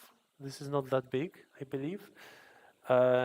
It's better to play here and there and here. And nothing is really a threat around here. Then white played the Tesuji. This gave white a few points. And actually, I counted this game, and I remember that white was actually a bit ahead at this stage. So I think so. I think so. So all in all, white managed to catch up in this game. When it happened, really? So first of all, this was just losing tempo in an important moment of the game. Well, Łukasz was afraid about the life of this group, but if you look at it again, then probably you wouldn't think that it is in danger. Just when you are playing, the emotions are a bit too strong.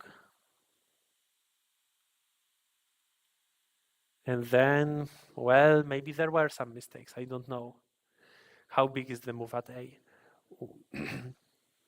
Sure gain of 1, 2, 3, 4 points. Then black's continuation is center, which is 5 points, so 9. And then white's continuation is 3 and 1/3. So this is all right. It is bigger. White's continuation is bigger. So let's say that white's continuation is 4 and something. So this is like 9 plus 4 divided by 2, 11. 11 plus a bit. So this is 11 plus a bit. But this was white center, right? In the end. So 4, 5, 6, 7 in white center. So 7 in reverse center should be bigger. So maybe better we play here. Black played there and then answered to white's move. Maybe here there was some mistake. Maybe we could play a better shape, which could strengthen our shape in center and not leave that weakness, which in the end white managed to utilize. And here I believe that this is a bigger move, but it's also difficult to calculate.